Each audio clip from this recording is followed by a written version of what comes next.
A word to the wise. We are an explicit podcast tackling content with adult themes, as well as entering spoiler territory if you aren't caught up with us.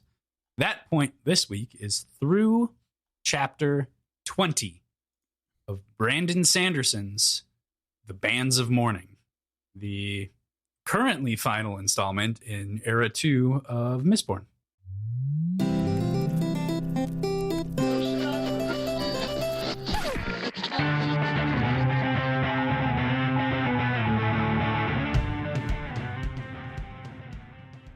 Hey there, this is Cross. And I'm PJ.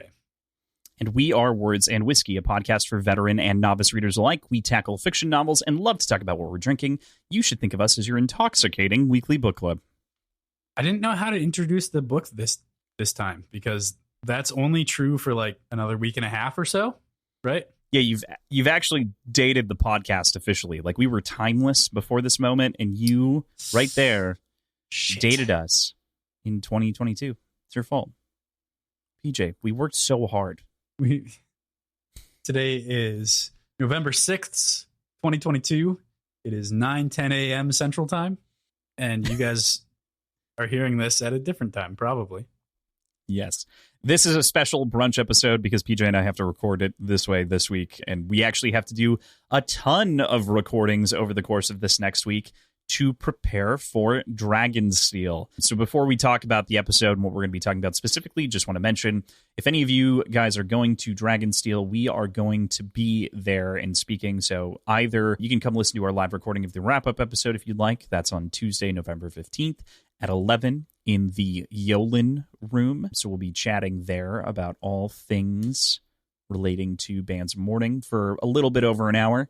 And then after that, we're going to end before that. We're going to be around the convention. We'll be rocking swag. We'll have some stickers and stuff to give out, in addition to a couple of other things, some special keychains for people who attend, as long as we don't blow up the number, I guess. We'll definitely have more than enough stickers for everyone, but first come, first serve. We'll figure it out. 50, I think we've got like 25 of each of the two keychains and like 50 stickers. So perfect. We'll be all right, I think. Yeah. Yeah. So see you there. This is our last episode that's coming out before Dragonsteel. So, I guess, yeah, because we'll have the Thursday episode will be our final episode in Bands of Mourning, and then we'll release the wrap up whenever, and et cetera, et cetera. So, yep. You and I both leave on Saturday.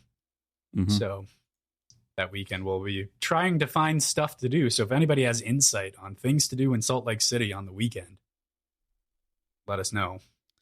Most people would say snowboard or ski, but unfortunately, we're not bringing those things. Clumsy shit and ill prepared. Not like you can pack a full garb in your backpack. So, yeah. What was the other thing that I was going to say? Oh, yeah, and we have to record all of Secret History this week. So, oh shit, yeah, we have a ton to do. It's going to be very exciting. So. Today is our third episode discussing Bands of Mourning by Brandon Sanderson, and we are going to chat about chapters 13 through 20. But before we do that, PJ, let's talk about our brunch drinks that we're having this morning. What are you having? I am having something from Liquid Intelligence by Dave Arnold, I think. I think that's the author. I'm having a sugared rye blended sour. So he specifically calls out for Rittenhouse rye, and I do not have that at the moment. I have Noble Oak, Double Oak rye. But sugared rye blended sour is 2 ounces of sugared rye, which is 75% rye by weight and 25% powdered sugar by agitated until it all incorporates. Half an ounce of lemon juice, a 1/4 ounce of orange juice, 4 drops of saline solution at 20%, also by weight, so 20% salt, 80% water, and then 4 ounces of ice, all blended and poured into a double rocks glass and garnished it with a lemon wheel. And it is absolutely wonderful. It is so fucking good. And I think I'm probably going to start making sours this way instead of using simple syrup. This seems to create a better blend of booze to tart with that sweetness without diluting boozy. Yeah, that's the big thing that I was thinking about when you were running through that. I was like, but then you add the 4 ounces of ice. So that's basically, I mean, that's technically more dilution. It is. I think it's intended to be served immediately and consumed immediately. Sure. But now, since we've been recording for 40 minutes with our Devil's Cut, which you can listen to if you join us at patreon.com/words and whiskey. So now it's a little bit more melty, but immediately it's really punchy, really, really good. So I'm going to explore that a little bit more. He also has in that same section a blended margarita recipe, which calls for more triple sec or more Cointreau than tequila, which seems odd, but I'm intrigued by it. I think it's mostly using it for the sugar content. But, interesting. Yeah. Anyway, back half beer. I have, and I am doing a back half beer, even though it's 9 in the fucking morning. Redemption from Lua Brewing out of Des Moines, Iowa, which I went to this past week because I got a new job near Des Moines. It's working remote, but I had to travel down there. So stopped in at the brewery on my way home and picked up this 4-pack.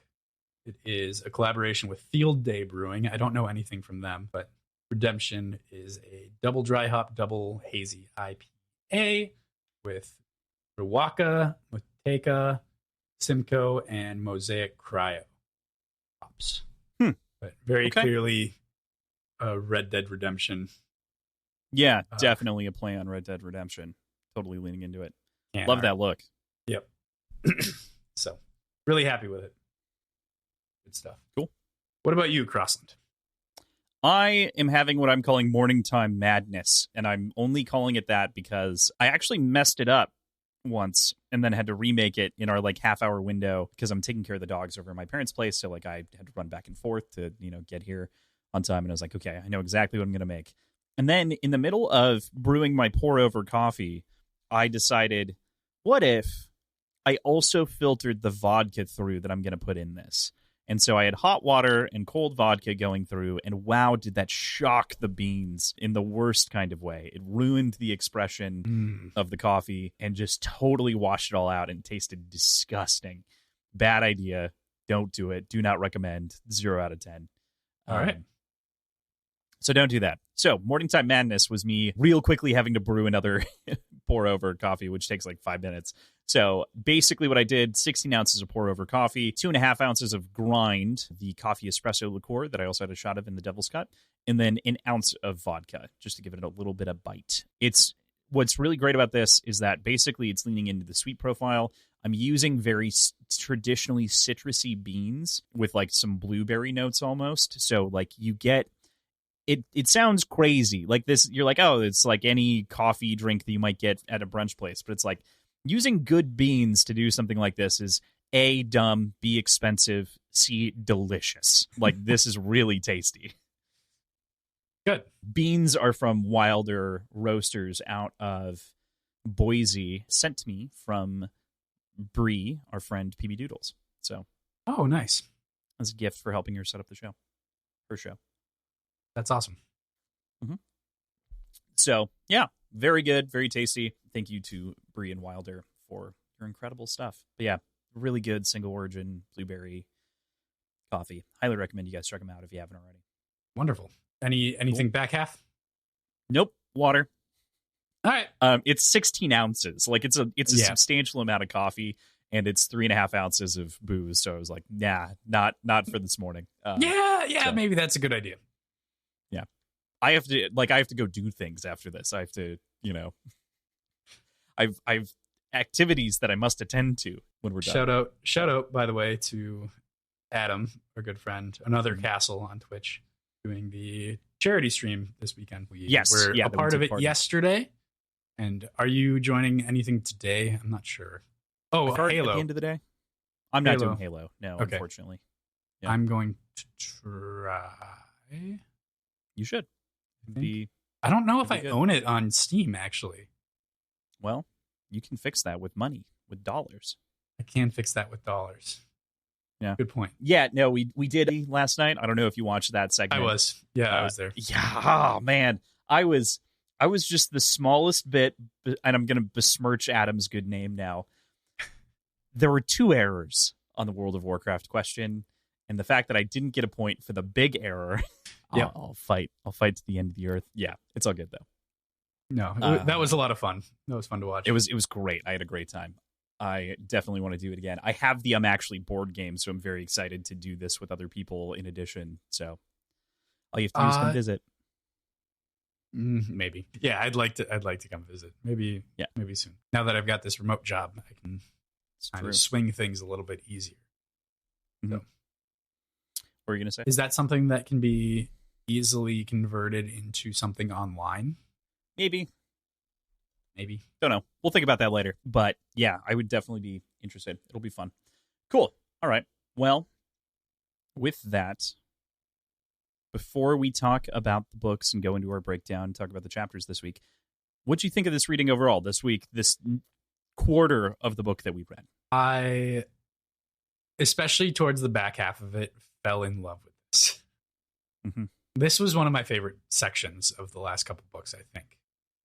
I really, really liked it. Especially getting into the combat. I'll probably gush over that a little bit when we get there in the notes. But it was fast paced, it was well balanced and well described, and just felt good to me. Yeah. I think I can wholeheartedly agree. I think that there are tons of great character moments.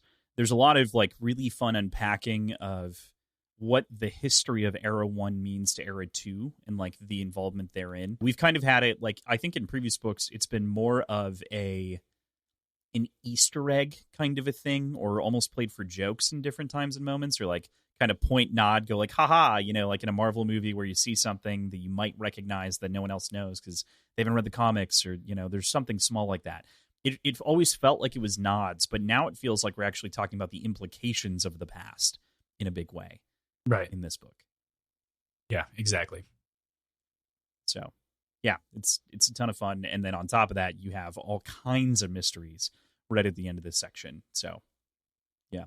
There were a couple of other places. If we would have had another week, I would have broken this out and part of the next section out and then kind of combined, because I would love to talk about what happens immediately next. But we only had 4 weeks to do this. So, yeah. Symptom of the time crunch of going into this to get to Lost Metal on time. Right. Which right. We'll be getting in person. Yeah. In person. I'm excited for that. Signed. Which is crazy. And yeah, because PJ got one of the drawing signing wins. So we're going to go get books signed by Brandon. Neat. Yeah. So that's also very fun. Very pumped. Yeah, that'll be great. I need to figure out how to get those home to me. I think I'm going to mail them, but that'll be difficult. That might not be a problem if that signing's on Monday. Because we could just mail them Monday night, Tuesday morning, something like that. Yeah, I'm sure. Yeah. That could totally work. Mm-hmm. Cool. All right. With that, let's get into our breakdown here. Very excited to talk about this week's chapters. So, with that, we start with chapter 13. We open this chapter with Wax approaching Devlin under the statue of Mother Terrace, the mother of Terrace, Tindwyl, and next to some particularly ravenous octopus. And this conversation is truly fascinating. I think it's honestly one of Brandon's best from an informant, and it really feels like there's this serious power imbalance and this like flirtatiousness that I really, really, really enjoy in this context. And it's just great. It shows growth in this area, being able to get our intrigue and mystery in a way that isn't just mythology, which I think he's previously really played into more and more. Beyond that, he points to 2 different things, one of which we'll get to later in this episode, of course, that of the city to the northeast and the project around it. What do you think? Those octopuses are crazy, man. They got those pointy beaks. I felt like there was a comment here about Tindwyl that felt off, and I can't remember exactly what was said. In the darkness. I also had that. Died in the darkness or something like that. Or died facing off against the deepness. Was that it? It's the darkness. It's not the deepness specifically, but it is the darkness. Okay. I know exactly what you're talking about. That. But like if there's anything that's pointing to Harmony actively changing the past or changing the literature to misrepresent the past, it's this as a means of like bolstering Tindwell's significance, I guess. Like she's a significant figure of Era 1, but like she's held in much more reverence than I think she would have otherwise. Yeah, I think you're right. I think if anyone else wrote the history books, it would be a little bit different. I don't think that she would get quite the attention, but again, history is written by the victors, of course, and that's something to some degree that we're going to be talking about. I mean, especially when we get into Milan and kind of the conversation with Marasi later. But yeah, that one in particular, that section, I actually have marked off here. The man was watching the nearby fish tank, which stood beneath a depiction of Tindwell, the mother of Terrace, perched on the walls during her last stand against the darkness. And it's like, she is actively fighting against, the forces that are there to take out Elendel, but it's not in the same context because it is ultimately that Kolost force and the force of the two armies that were standing outside of the walls and everything else. So it's a very different kind of death and moment. How did she actually die again? During the siege of Elendel. Or not Elendel, Does she die off page? Off page, yep. Okay. Couldn't remember. Yeah, Doxson, we get a perspective of when he dies, and we kind of know that that's when some of the deaths happen, and then we find Tindwell later. Right. So. But she's in her study. Like, she's not perched on a wall or anything. Right? This is over top of this is not in a study. This is in like a gathering room or a social space, because there's also like a fish tank and stuff like that. We don't get into the study until much later. No. Tindwell was in her study, I thought, when Sazed finds her. I don't think so. Okay. She was fighting. She was out fighting. Okay. To my knowledge, as I recall. But yeah, and I mean, it is definitely Harmony leaning in on the fact that, he was with her, dating her, seeing her, whichever context it's kind of put into in the story. But it's still stretching the truth, especially when so many other things have been fairly evident and truthful. This one is like, Harmony, you're playing at a game a little bit here. You're lending importance to some things and not others. You're showing bias. But we've never known him to not be biased. It's fair. It's not against character necessarily. Right. It feels like he should be an unbiased god, but that's never actually been his trait. Yeah. It just feels like it is. Like it always surprises me when I think about it. But it really is. It feels wrong to some degree. Like, and I'm not saying it's actually wrong, but it feels weird considering all of the context around, godhood and godliness and everything else. Like, it's just like, oh, you were just a man, though, that was elevated to godhood. Right. So, yeah. There's more there for sure. But what do you make of, outside of that, thinking about Devlin and kind of the flirtatiousness of this conversation? He points to the city in the northeast, as well as the murder that was setting something else up. Two different moments and events. What was the murder? It was a small thing. They don't really talk about it too much, but someone was killed somewhere. Yeah, that's the Wild West for you, Mm-hmm. Like, that's just kind of what happens in saloons and such. It was more targeted than that, which is why it's worth mentioning. Asshat. It's exciting. It's enticing. We obviously know a lot about Delvin going forward, but to see it get teased here, I remember being really, ooh, what's that? What's going on? Yeah.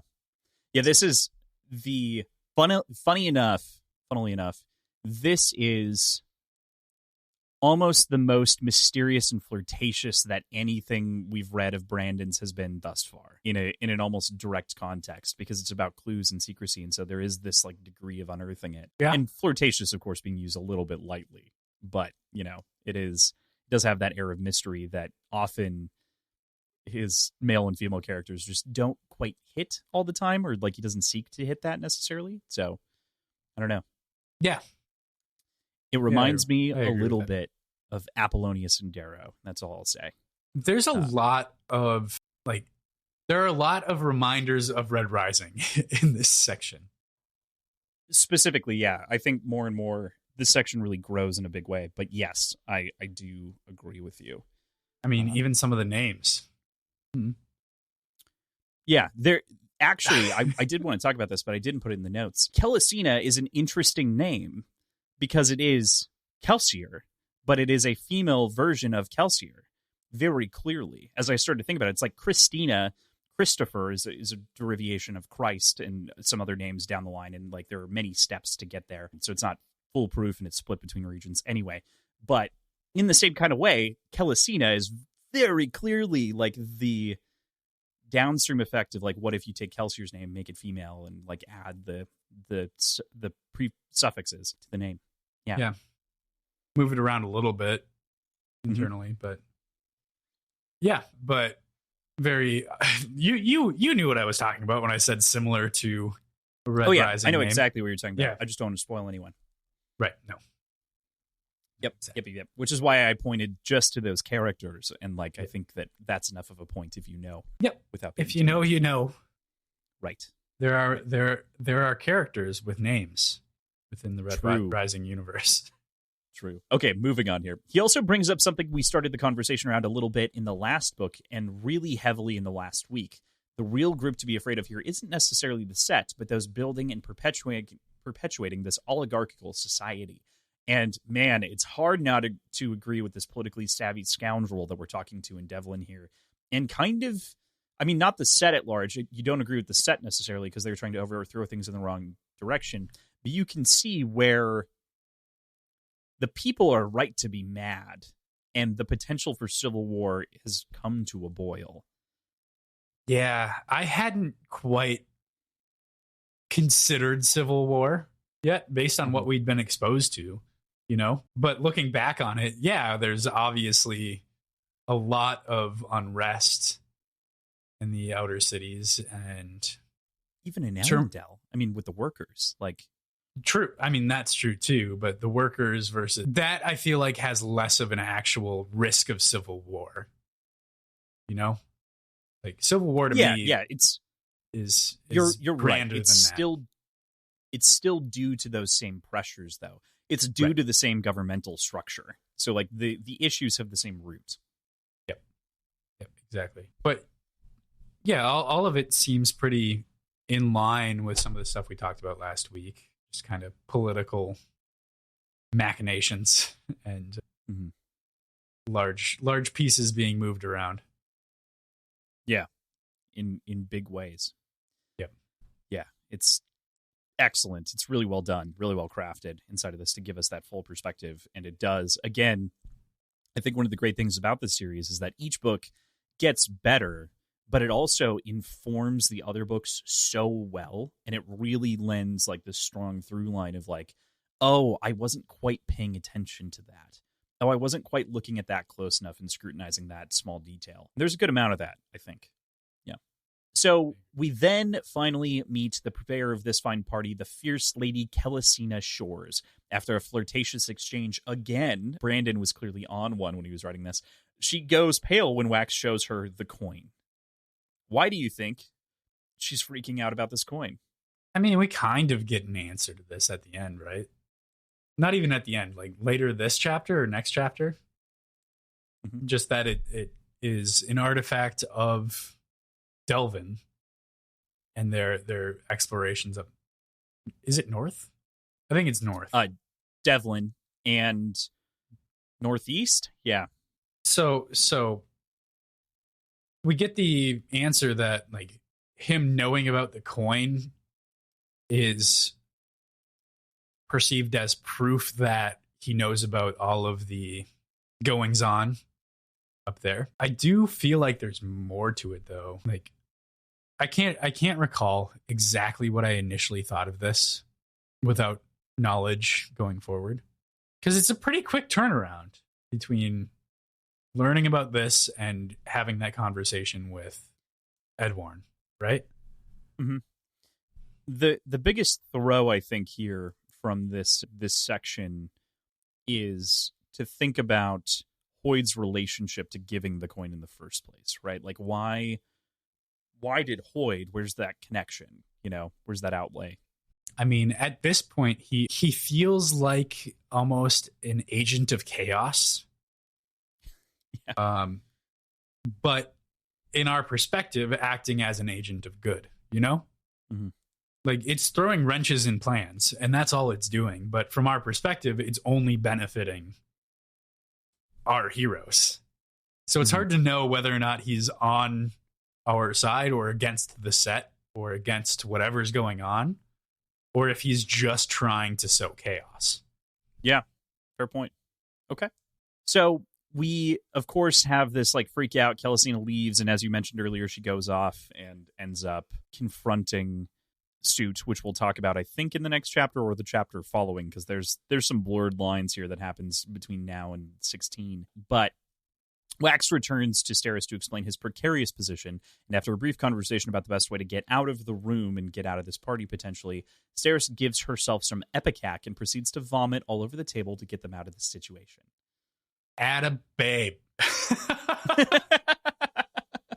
That whole thing's only intensified by the fact that all she's had to consume is that yellow soda.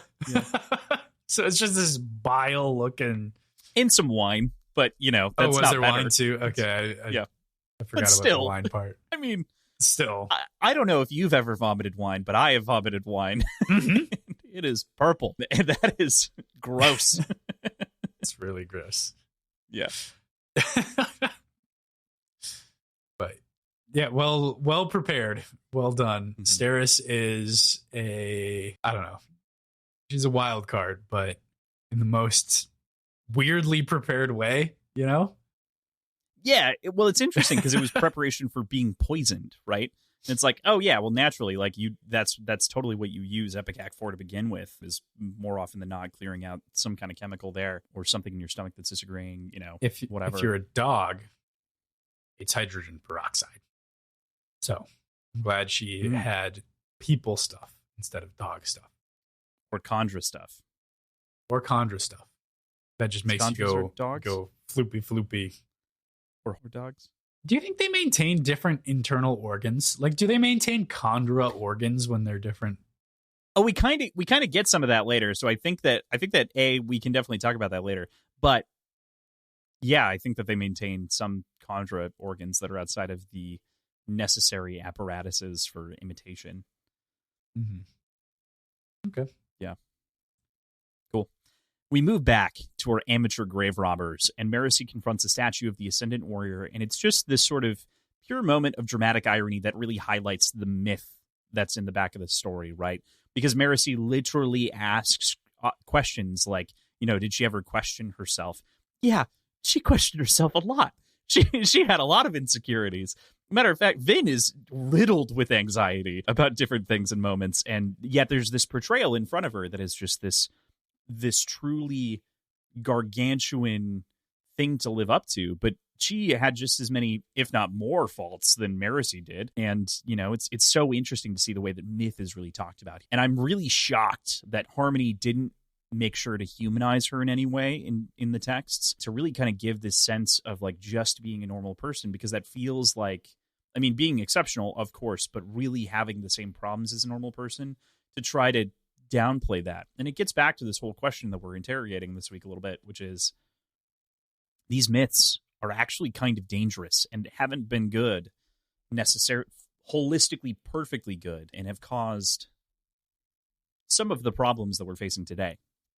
Yeah, it's coming off of the back of the conversation about Tindwyl.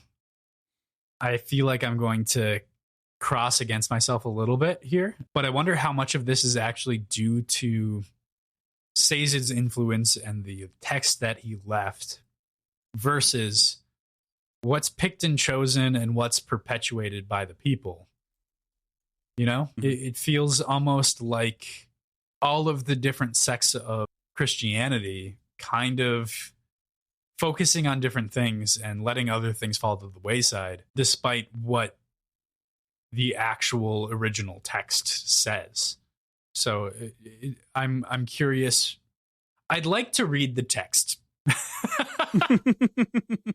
And I know that's probably a problem, but I'd really like to, because I'm sure there are differences between like what is commonly known and commonly taught versus what's actually there. And I'd like That's to fair. believe that Sazed / Harmony didn't intentionally leave anything out, humanizing her, but her human parts aren't that interesting. It's when she becomes exceptional is what inspires hope and greatness, you know? And yeah, I would argue that that's the wrong way to look at it, that finding exceptionality in the mundane is important, but just knowing how myths and legends are perpetuated, that's kind of how it goes, you know? Yeah, I'm definitely with you. I think that you're 100% correct, especially as thinking about this. The part of this is that we do get to read some of the words of founding. It turns out that that's the epigraph of, book 3 of Hero of Ages, right? Are those words some of the words of founding? Probably the intro is the way that it's kind of pitched. Right. But that doesn't obviously give us all the context. We've gotten little bits and pieces of other context here and there, but not a full, book or anything like that. And I do tend to agree with you that I believe that Sazed has good intent, and when Sazed picked up the powers, he didn't intend to do anything. But sometimes it's not about intention; it's about the consequence of not doing something or of forgetting to do something, right? And so I think that this is more that than it is him choosing to leave it out, right? This is more out of sight, out of mind kind of a problem. Yeah. You build your perfect sim house that you're taking care of as a god over the top of your Sims or your Sim City or whatever, and then you forget to put in water treatment, and so everyone dies of disease because you were thinking about the schools and not the water treatment plant. That's really what this feels like. I was just going to bring up, like, this feels like a simulation that he's playing, or, I mean, I hate to bring up the stereotypical kind of parallel to it, but it feels like a person looking at an anthill, like there are just things that are going to go just disregarded or forgotten. So yeah, right, exactly. It's Sazed is playing a 4X game and he's not sure what policies to choose. And he's got 2 different powers fighting inside of him for control. All right. So the scene in this chapter ends with gunshots fired and falling into the pair of our heroes, Marcy and Wayne, in this moment, falling into a grave, which is just a great moment to cut out on a chapter on. It's strong. In a different life, as we've been pitching here, this would have ended a week because it would have been a great spot to end. It probably would have ended last week, but I would have split up the book very differently. Oh, man, there are so many different good ending points, Well, that's why this book is great, is because almost every chapter ends with a glorious cliffhanger. Yeah. I think there's a better one in this section, but falling into the grave is the kind of funny. It's a perfect bunker that they've just dug themselves. It is really great, especially as the other guy gets shot to pieces that they had just hired and who had also tipped off everyone else. But that's getting a little bit into chapter 14. So let's hop over to that chapter for this. We have this scene here that we stumble back into where they're inside of the speed bubble on top of the casket, and we're kind of dealing with the scene in the moments with the grave robbers. I think it's really smart of Brandon to not give us too much here, to kind of cut away from the action a little bit and just make it kind of resolve itself for the most part after they get out of the immediate, struggle and strife of the scene. What do you make of our cemetery violence? I'm going to disagree with you a little bit in that it felt so not augmented, but obfuscated that I couldn't get a good read on what was actually going on. And I know they're kind of stuck in a bunker just hearing gunshots in the distance, but I feel like it would have benefited to hear some chatter, some shouts, something more than just the actual gunshot going on. It fell a little flat for me. That's fair. I think that that's very reasonable. As mentioned, I do think that this is like a very short chapter that is kind of light on a lot of different things, but it has some good moments inside of it. But this is one of those where it's like, doesn't make sense to like spend more time to flesh it out. This is a good way of resolving that character of the grave robber without really needing to deal with him in another way, because he is, scum and bad. So kind of makes sense to, have him be dispatched when he was the one who sent off the kid to turn him in the first place. So there is this sort of duplicity that we get where this is the first instance of the set really coming out in force on this side of the equation. Previously, we've got Steris and Wax on doing their thing, and now on this side we see the set show up. So yeah, we also don't get any actual interaction with the champ. No, yeah, he basically is there. He's there. They say, "Oh, he betrayed us," and then he gets blown to shit by dynamite. Well, he got shot a bunch of times. Oh, was he dead? He died at the end of chapter 13, beginning in chapter 14. Okay, so like he was shot to shit, and then the dynamite. Which I have things on dynamite and questions on it from a speed bubble perspective, but I think that is probably a really strange interaction that even in researching probably didn't come up. Should we just jump into that? I know that's skipping. Do it. Fire away. So we know that through speed bubbles, things get red or blue shifted, right? Kind of. There's a little bit last week that posits why isn't it a redshift? Why doesn't speed bubbles redshift? That mysterious character at the dance posits. Oh, right. Okay. So, but our assumption is that it works very similar to red blue shift. Right. Similar, not necessarily identical. Based on the fact that objects deflect means that there is a physical interaction with the time around it and how things interact. So presumably, if something is going at something very slowly, and then it hits a barrier, and half of it's going really quickly, and half of it's going really slowly, there'd be internal tension. Mm-hmm. There'd be effectively a shockwave going through that object. Yeah? Can that be reasonable? Very reasonable. That's how dynamite works. Mm-hmm. Dynamite is reactive to shock. Nitroglycerin specifically is reactive to shock. So dynamite has a bunch of nitroglycerin and a blasting cap. So the blasting cap is what actually produces a shockwave, and that shockwave triggers a chain reaction of nitroglycerin. So hypothetically, upon hitting a speed bubble, there'd be enough of a shock that would just detonate the nitroglycerin and the dynamite without actually hitting the end of the fuse. Yes, I totally agree. This is something that's played for jokes in a ton of Western movies, if people have seen any number of them. But like the loose bottles of like nitroglycerin that are shaking around in a cart and they're making those like rattling noises. That's why it's so scary to be in one of those carts with them and they're like loosely shaking, because if they shake too much, they'll blow. Like if they collide too quickly, they'll explode. And so to that same degree, I totally agree with you. This is an interesting interaction that makes me go, all right. So now we're going to interrogate we have to interrogate the red shift, blue shift in order to make it make sense. The other part of the red shift, blue shift problem, though, is that they can see in and out of the bubbles within reason, which shouldn't happen the way that it is portrayed necessarily. If it were fully following red shift, blue shift logic. Yeah. Because light particles would be diffracting and would smear a lot more than they do. That's true. That's also something I can forgive. For sure. Yeah. But when you're interacting with physical objects, that's where you have to interrogate it a little bit more, bringing in the red shift, blue shift terms. Yep. Just as an addendum, I'm sure we brought it up before. I feel like we have, or maybe I've just talked to you about it before.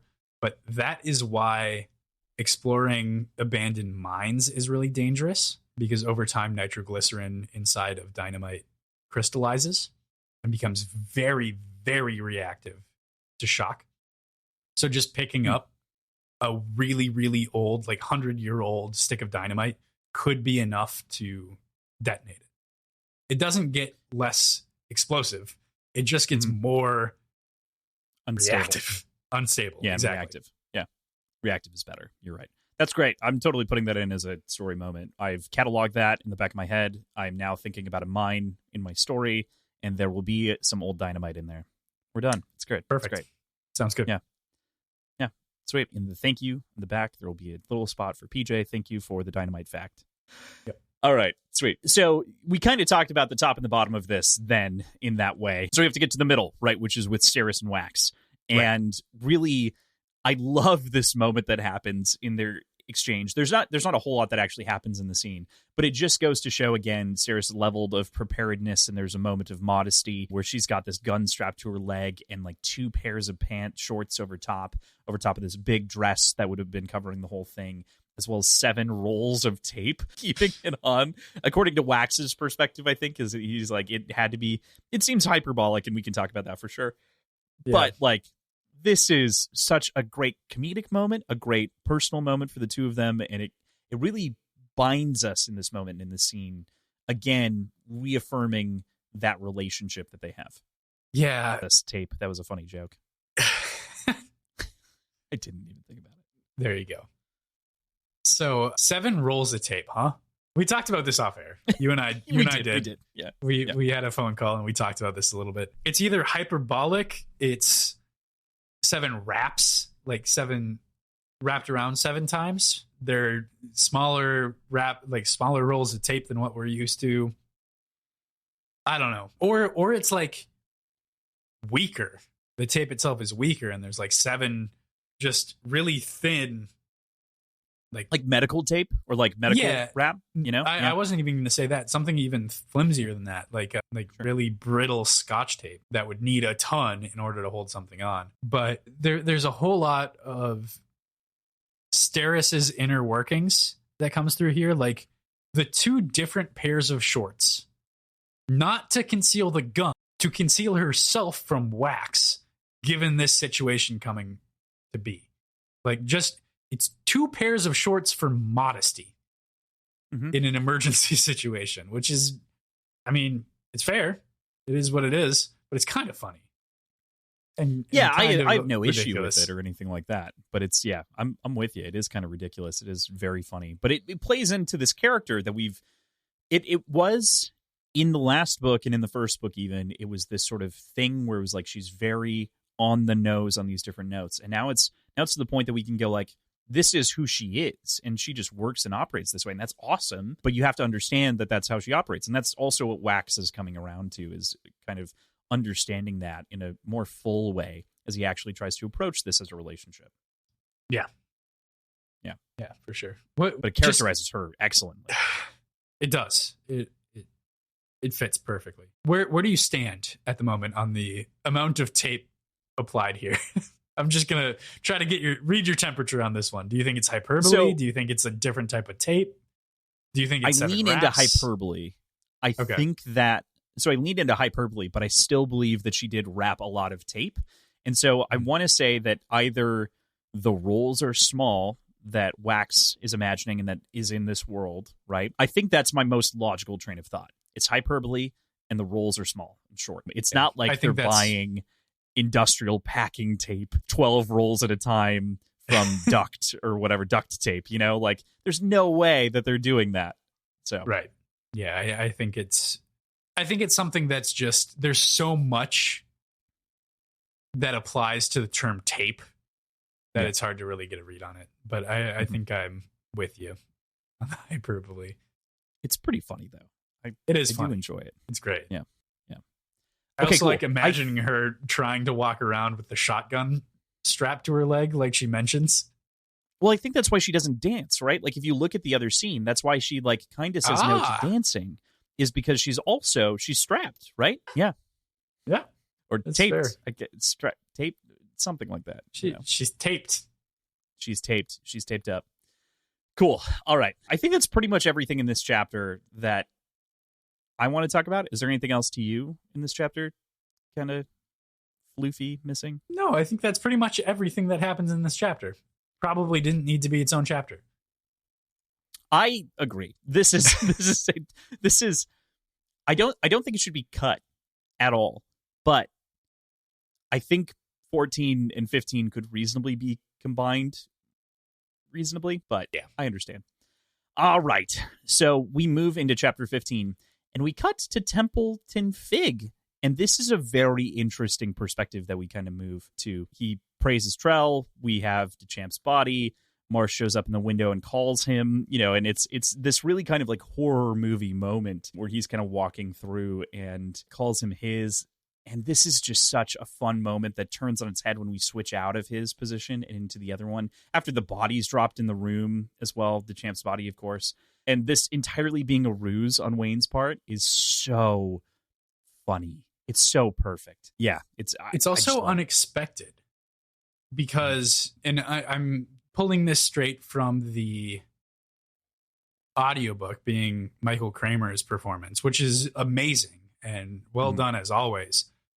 But it is Marsh's voice that's coming out of Wayne. And as far as we know, Wayne hasn't met Marsh, yes? Yeah, no, he hasn't. He confirms that he hasn't. But Heresy has, which makes for a very interesting exchange later. Right. So we have from the audiobook's perspective, a perfect interpretation of Marsh's voice. To be perfectly frank, I believed it was Marsh my first read through of it, because my first read through was audiobook this time because I was driving, and it fooled me initially, because right before this we get them saying that they have one more stop to make after looking through the ledger that they find. Oh, there is, in the previous section, there is the funny moment of Wayne searching through the desk and finally finding something, and it's the booze stash. He's like, "Oh no, I found the thing you're looking for a while ago." That was easy to find. Yeah, fair point. So that's noteworthy. But yeah, it totally threw me off, and I believed that they had gone and found Marsh and recruited him. And that falls apart quickly, but like that initial listen through was surprising for me. It's a great sleight of hand. I really, again, like you were saying with audiobook, 100% tricked. I was fooled. I had totally 100% fallen for the bit, and I had forgotten the bit because it is so small that like I was like, what is this? Marsh wasn't here. And then like my brain clicked into place. I was like, oh yeah, it was Wayne. Okay, all right, got it. Because I also was like, did I forget that Marsh is involved? Yeah. So well done. I mean, multiple. I've read this a couple of times, and so being fooled by audiobook it was a delight. And the part works perfectly. It really kind of, as they begin to explore this room afterwards, it puts Dulcing on the map. They kind of know where to go going forward. So it's just a wonderful cut to POV for a great gag, and then cutting back to the heroes of the story having kind of intimidated someone into giving them more information. Mm-hmm. Yeah. Oh, so good. Cool. Tricky All shit. Right. It's pretty goofy. It's pretty great. I really enjoyed it, especially with the mask. Like the specifics of like, oh yeah, I threw on one of those masks. It was just great. So with that, we move to Wax, scouting out Lady Kelisina's place, Edward talking with Kelisina and saying that he knows about the coins, pointing directly to Hoyd tipping him off, as well as what do these coins kind of hold in the grander perspective of the universe. Not only that, but we also learned that Kelisina and as thus the set were directly involved in what happened to R'hllor. So we really kind of get the firm grounding here that it wasn't something mysterious. It wasn't these creatures even that have been highlighted in these horrific drawings. It was the set that did this to R'hllor and kind of set all these pieces into place. What's about to happen? Yeah, pieces into places, right? Like this puzzle is all clicking together. It's a whole lot of just, tangential information that we have kind of assumed to be related, but to get confirmation that it's all working together is, I'm one to constantly think about things and theorize things and be wrong more often than not. So to get some confirmation is really good for me. Yeah. It's great. It clears up a little those like pieces of the mystery, and it adds a little bit of context to different moments. It does, for me, it raises a couple of questions about truly the level of technology that the set have access to, and why. Because it firmly puts a line in the sand where they know and have access to so much more than anyone else publicly has. We've seen technology accelerate greatly since starting the series, but this is such a stretch. A video call, basically, or a radio call. Yeah, Wax refers to it as a telegram for voices. Yeah, so it's a phone call, effectively. Mm-hmm. Speakerphone, conference call, if you will. But not quite Zoom, but we're close. Next book we'll have Zoom. I'm surprised that he didn't comment on his uncle sounding far away or fuzzy in any way or distorted. So he either that kind means, of does when he's in the other room, but like just barely. Like it's not that highlighted. Yeah, it's okay. Kind of. I don't think he says underwater, but he sounds as like distant or something like that. Okay, I missed that part. It's a small. It's like one line. So I was hoping that they had better communication, audio fidelity, equipment. There's a question of like, is this wireless technology? Like, how are you actually making the phone work? Because phone lines were a big thing back then. So are you running a phone line to this place, to the next place? I think it has to be because he takes it with him, right? Yeah, I think so. Yeah, I don't think there's any wires connecting. Yeah, so it's got to be. You're telling me cell phones? It's a cell phone or a satellite phone. Yeah, I don't know. I just imagine. So initially, he immediately doesn't make any sort of reaction to the fact that it's not actually like there's just a silver box there. But I like to imagine that his uncle, like he feels like his uncle became a silver box. He's like, what? What did you do to my uncle? What happened to him? Where's his body? Turned him into a box. Oh no. There's great tragedy in that moment. Like, I wanted to kill him. You turned him into a box. That's pretty great. You're not wrong, though. He does kind of have that sort of, there is like a big question mark when he actually charges into the room in the next chapter, or rather at the end of this chapter. And it's such a good moment. I mean, anything else? We do have the previous comment from Harmony talking about being disappointed that they hadn't discovered the radio yet. Mm-hmm. So this is clearly a step beyond radio. This is two-way communication, and wireless at that, as you mentioned. Right. The thing to add there, though, is that we know that anyone, seemingly not anyone, but some people that are within Trell's control are outside of his reach, if it is Trell to begin with. Like there's a lot of questions there. So could Harmony be occluded from seeing this or like knowing about this because of other reasons? I don't think that's the case. This feels more like Harmony was disappointed with the society at large because it seemed like he knew that there were other societies on the planet that had evolved to that technological point. The note on movies. Yeah, that makes sense. Yep, exactly. So it's less so that he doesn't realize that they exist on this world, and more so that he feels like it could have been discovered organically by the people by now if he hadn't coddled them. Well, that gets back to the thing that we've been talking about a little bit this week, which is the oligarchical problem in this society, right? Where like wealth controls engineering and everything else. I mean, you even think back to the last book and the woman whose father invented the light bulb and electricity or whatever it was exactly. I can't remember precisely which of those two it was, and didn't get the credit for it and was taken by the other professor that Wayne was impersonating at the time. And I think that it just shows that truly technology is locked behind wealth in such a massive way during this time frame. And that's true of the Industrial Revolution at large. Like, you couldn't get a phone for cheap. I mean, that wasn't a thing until, or TVs even, when they eventually came out.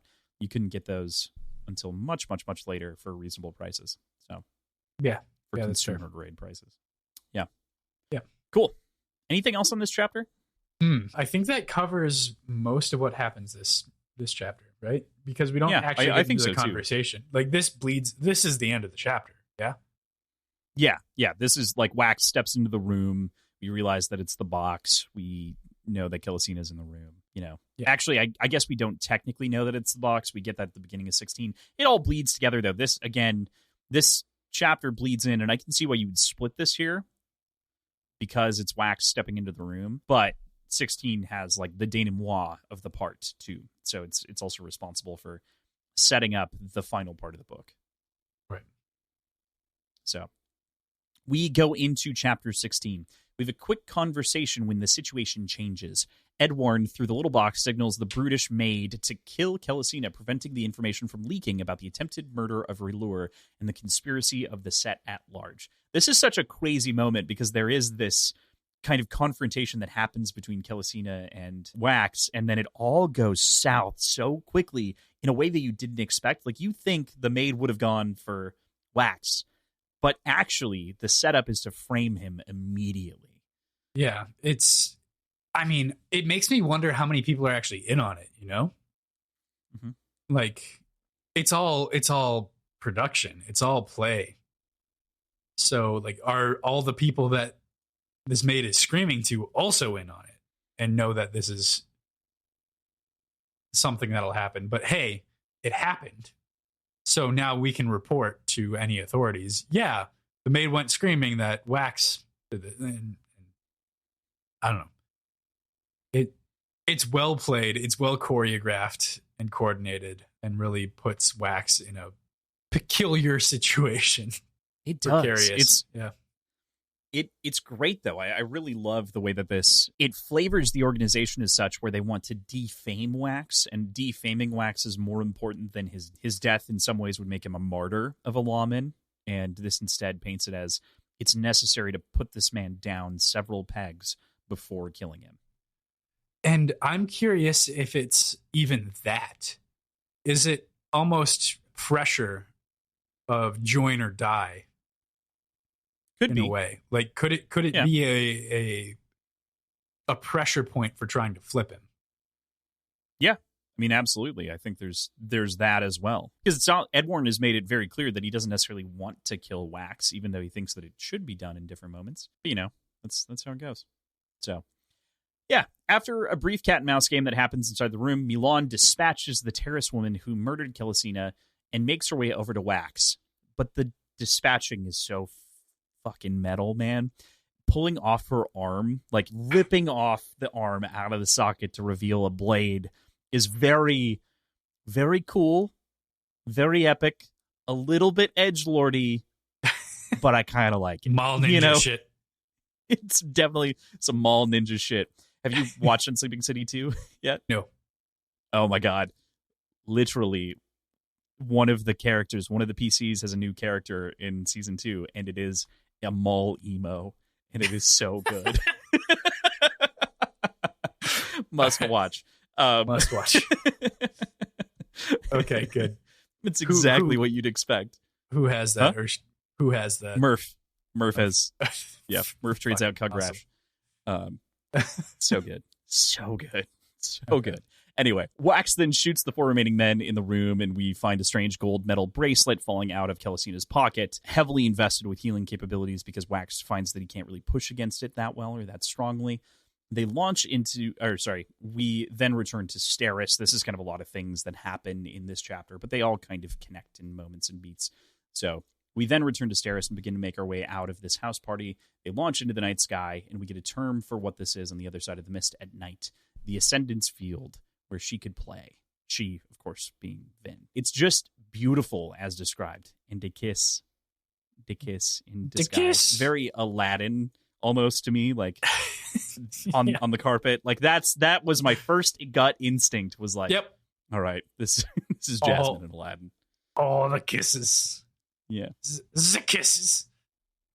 Oh, so cute. A lot to talk about, but I think my favorite part is that Milan is basically becoming this Swiss Army knife, and we're seeing more of the really weird side of Khandra, the inorganic side of them, because we've kind of explored through Tensoon the inhuman side, being able to become an animal, wolfhound specifically, and we saw from the Sevenths in passing them kind of being exaggerated, but still humanoid. Some of them having 4 arms, but it's all still organic in a way. But to incorporate blades and hidden like tools is very different from any sort of place that we've gone so far with the Khandra, but it's nice to see that extension of their capabilities. Yeah, and it is a great. It especially gets really interesting later when we talk about like her ability to like pick doors and things like that. Like there are other flexibilities of the Khandra that make for a really great RPG character, but almost a frustratingly Swiss knife-esque character that makes things almost too easy or like unexpected. But at the same, like, what do you do when you've got an immortal being of whom can change form and build whatever the hell she wants out of whatever she has, you know? And I mean, make her a shit kicker. Like that's what they did. That's like, what that's what you do. At the very least, there's that. So, you know, it works out. I don't want to skip over the kiss, though, because it is a great moment. We have the edgelord kind of moment with Milan in my head. And then I do love the fact that she, like, holds up the arm later. It's just, there's a lot of, like, funny stuff with, like, a detached limb, which is very humorous. And the one guy writhing on the ground while the other three are dead, you know, while they're chatting. But the launch into the night is truly... There have been a couple of times this week in particular that the Brandon's prose from Stormlight shines through in the way that I like. And this is one of them, right? So this is one, the train ride at the very beginning or rather the cart ride, the carriage ride that we see at the beginning of 17 is another one. It's just wonderful. And the cigar on the top of the cliff at the end of this chapter as well. There are a couple of different descriptions where I'm like, there you go, dude. I just want that all the time. Can you just give it, please?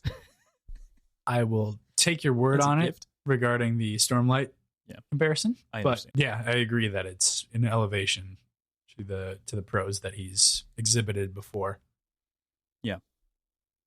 It's just great. And like him also getting lost in the kiss in that moment is wonderful. You know, it's good. It's sweet. It's cool. You can totally see it in a movie. It fits perfectly in a movie or TV show plot beat. More and more, as I think about Brandon's writing, I think that part of why I think I have this very sort of critical lens that can come off very critical of the prose is because it is almost as though he's writing something so mentally visual that he's imagining it on the screen first. It's as though he's, as opposed to writing a book to write a book, he's writing it to paint you the movie.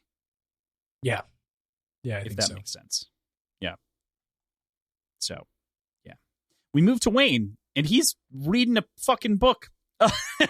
It's a sight for sore eyes. It's pretty fun in the moment, but of course he can read. You know, it's understandably Marcy might assume otherwise, and we might assume otherwise as audience members because we know that he didn't really go to school. He didn't have a formal education, and definitely didn't have the means to do so. He was raised kind of by the streets, but he picked it up as anyone can and would. I mean, I don't know that we've talked about this outside of maybe some early episodes, but like comparatively, I don't have an advanced degree or anything fancy like that.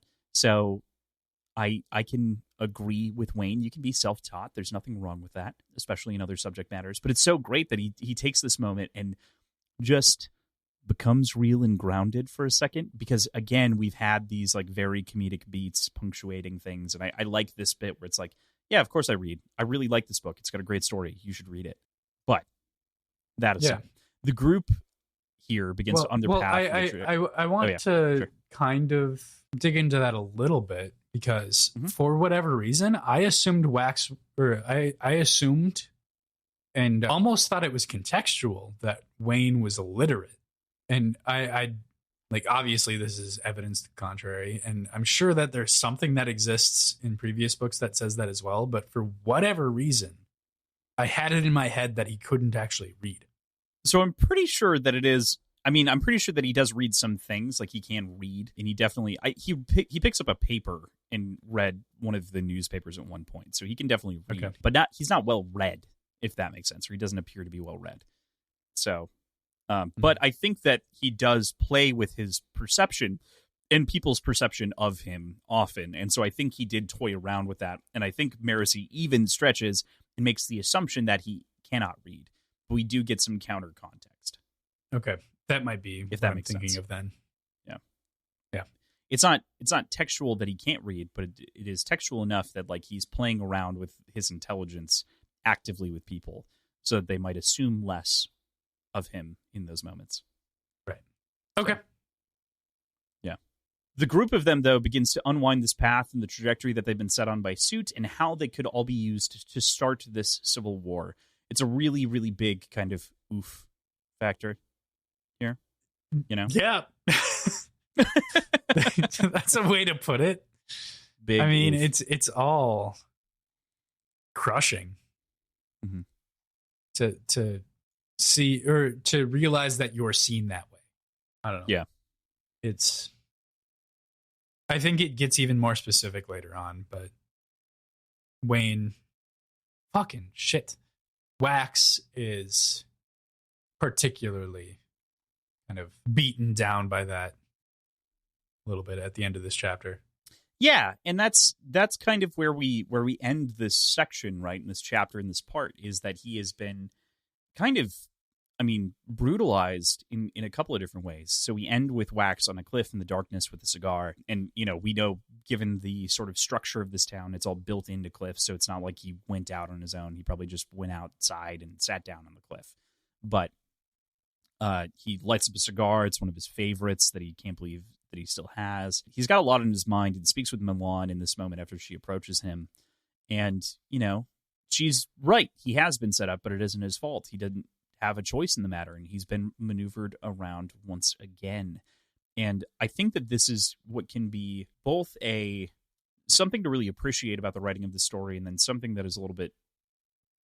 I don't think this is a fault of Brandon at all. I'm not trying to say that. Wax is, as a character, has been proven consistently to be deprived of actual choice. And so in this moment, again, he's deprived of what he perceived as choice because he can't do anything about the situation that he's been put into, just like he was with Harmony previously in the previous book, and even in his entire life in the roughs. I mean, like, foundationally, it's as though the man has been trained and is continually pushed along rails that he can see, but he cannot fight against. And that is so frustrating for him. And I think it could be frustrating for us as readers if it didn't still feel like he had some agency in small moments and things like that. But it's tough. But in this moment, he does decide to take fate into his own hands. And we decide that we're going to ride on Dulcing despite the potential necessity of going back and reporting all of this and trying to, you know, head it off at the source before it could become an issue. Yeah. I mean, that's gonna suck, right? Mm-hmm. Realizing from not only your God, but your entire, like, society has been using you as, like, not your society, but the shadow society pulling the strings around your society has also been using you like a pawn, and that you are nothing more than a chess piece is crushing. I can't imagine reacting any other way. I would totally do the same thing. I would have some whiskey. I would get a cigar. I would sit in the darkness and I would just stare into the night sky. That's exactly what I would do. I've never empathized more with Wax than this moment. I am really excited to pick up some cigars and have some cigars in Salt Lake City, though. We have to do that. That's a good call. I should actually get some, and then I can just bring them in the plane. That'll be fine. You could. That'll be better. Strapped on space. You can have a day. Yeah. And I don't think, can you bring tobacco products through? I think so. I think so. Yeah. Never tried, but I don't know. You know, I figured it'd probably be easy enough to just buy it there and get a cutter. Probably true. Yeah. I have a check back. I'll check something. We'll figure it out. We'll find out. Anything else on chapter 16? No, I don't think so. Cool. All right. So going into part 3, we're going to talk about chapter 17. So we did our first 4 chapters. Now we do the back 4 to round out this episode. So you looked like you wanted to say something. No, 17's a good number. 17 is a great number. I think 19's a better number, but 17's a good number. So our party finds themselves on their way to Dulcing. And there's this great moment here that happens. I mentioned it earlier, but describing the carriage ride, there's this like sort of hazy sort of sunset depiction that we get. And it just feels like open fields. It feels like that Wild West. It feels very lovely in the way that it's described.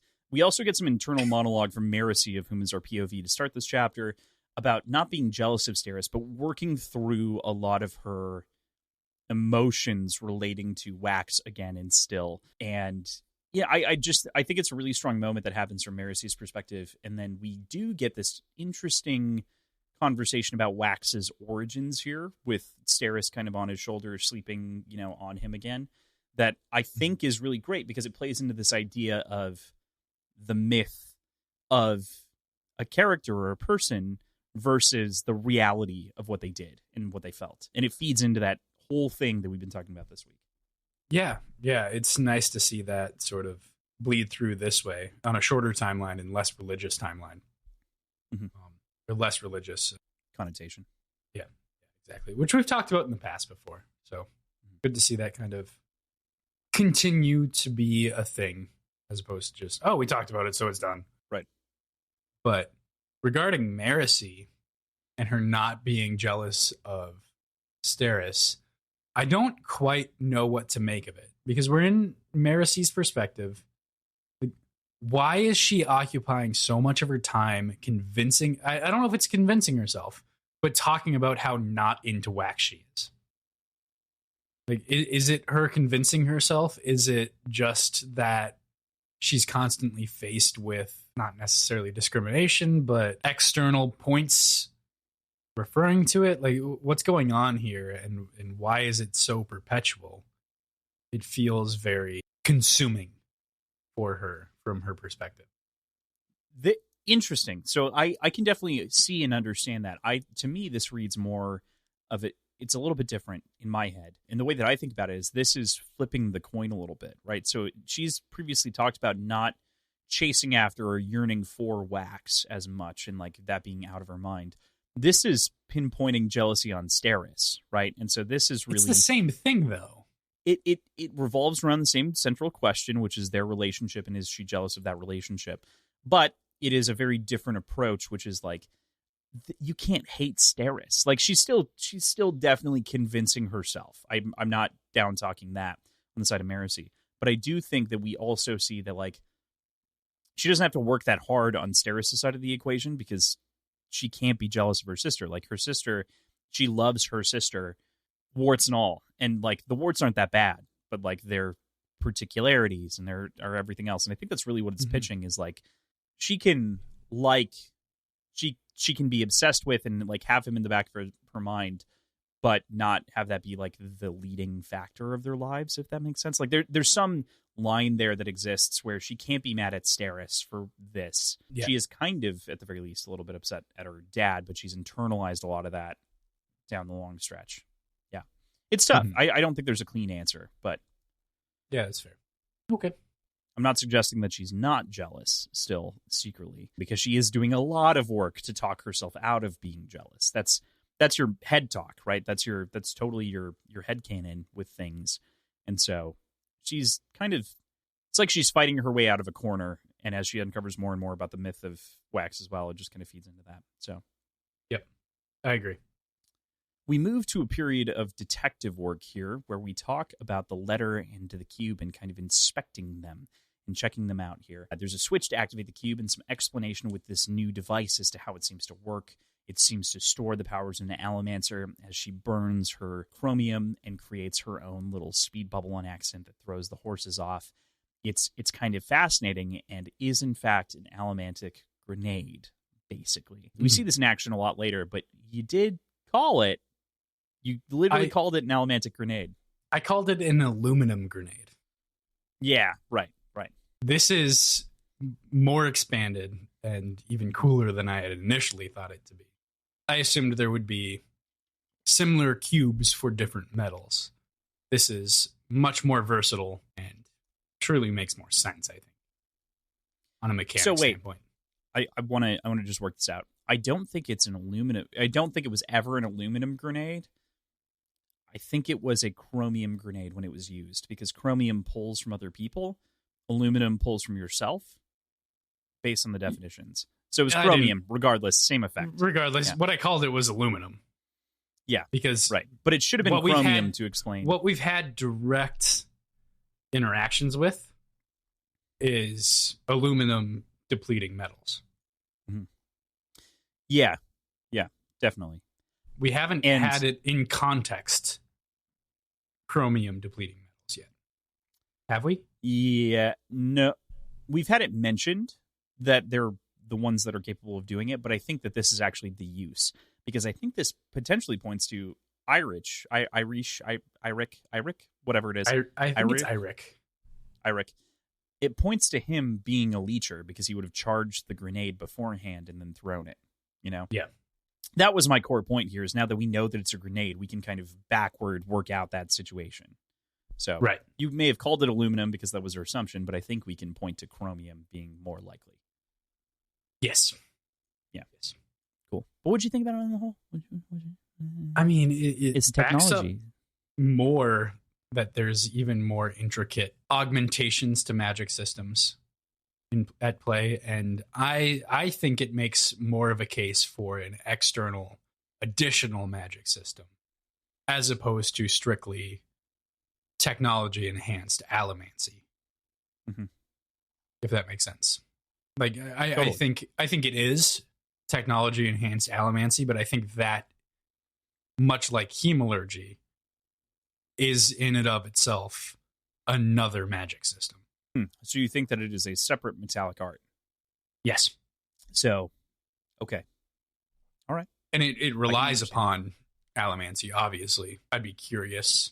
Like, we get a point towards the end of this section in chapter 20 where Marasi charges a metal mine. So presumably that's of the same art form, but ferrochemical based in some way. I don't know. Mm-hmm.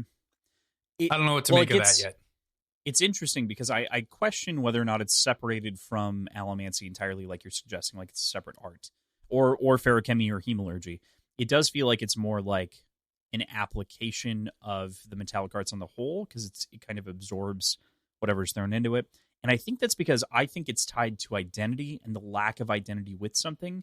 Like hemalurgy is directly linked to identity. Ferrochemy is all three of those are directly linked to identity. This is identity agnostic. And so that makes me think. Not quite, though. I mean, a little bit. It still relies on what metals you have access to as an individual. Yes. Totally. You're right. But I still think that makes the metal identity agnostic because it can be handed from person to person, right? So It absorbs the power of the person of whom is using their metal in it and then disperses it appropriately. Right. With the flick of the switch. Yeah. Does that make sense? I'm trying to... I understand exactly what you're saying with, like, it feels like another metallic art, but it feels like it isn't necessarily metallic art because... Isn't that the same as hemalurgy, though? No, because hemalurgy has to kill a person in order to work functionally. Yeah, but it can go into anybody. Yeah, but you're taking someone else's identity and imprinting it upon someone else. Okay. So you're imprinting identity on someone else, which is a little bit different. This is imprinting an identity on anybody else. Well, onto an object. So that's the thing. Right. It's not a person. It's not a spirit. That's my rationale. Which to me, like, is a parallel to and mirror of hemalurgy in a way. Parallel, sure. I don't know that I would interact with those directly because I think that this is identity agnostic. That's kind of my point. Is like this is removed from the allomantic arts, of which requires some form of they require some form of spiritual interaction, be it the actual snapping that creates that, the strictly interestingly ferrochemical, which is bloodline trait, or the hemalurgic reaction of killing someone and then being imprinted with a part of their soul. Mm-hmm. And I guess that hemalurgy part is where it breaks down for me in your argument of it relying on identity. Because that feels like the same interaction, but with a person instead of an object. It absorbs the identity. Okay, so if we think about this, I'm willing to interrogate this. I think this is interesting. So we think about the cube, right? you burn whatever your allomantic metal is. It puts in that power into the cube, which includes your identity. However, I assume it includes some trace of your identity or is imprinted with, there's something there. However, after however long you burn the metal into the thing goes away, your identity in the object disappears as well. So you are no longer the imprinted metal person thing in the object. And I think the most important clarification for me is that a hemalurgic spike is taking someone's identity, forcing it into the object, and then forcing it into someone else. I think this could become a hemalurgic spike if you killed someone with it using the powers. Like, in theory, kinda. Maybe. Yeah. But I think that's the separation for me between hemalurgy and whatever this is, whatever this ends up being. I guess the core of what I'm getting at is, why does this not, in your opinion, fall into a new allomantic art? Because I think the allomantic arts specifically rely on the soul or the identity and the ability as a person to use magic on things. Okay. That's different than being reactive to magic, basically, if that makes sense. That's fair. Yeah. This is off the wall, but for whatever reason, it popped up in my head while we were talking about this. If you were to spike someone, steal their powers with hemalurgy, and then split the spike, do you have 2 spikes? Or do you have no spikes? Great question. So, as a part of our getting to get stuff signed, PJ, you get to ask Brandon questions for each book. And he will either raffo or he will write the answer in the book. All right. Cool. So, I mean, point being, if you have good questions, keep them in your mind because you can ask them in those moments. So, all right, which is really cool. I mean, I'm psyched for this because this is something. Yeah, it'll be very cool, very exciting. That said, I think that you have 2 spikes with diminished total power. Personally, that would be my personal read on the situation. But it might be fragmenting the soul too far, and so it might just expire the whole thing. Interesting. Yeah. Okay. That's my thought. Cool. Yeah. So part of me is like, I think this is more technology, which is still an art. I just don't think it falls under the allomantic arts. It still has its own rule set, probably, but I don't think it falls under the same system of magic. There's another term for what this is. Can't talk about it yet. That's fair. That's fine. But that's also separate from the series entirely. So like I can't. Yeah. Anyway. Right. Well, not even what this is necessarily, but there is a term and a different for. Fuck. All right, we're moving on.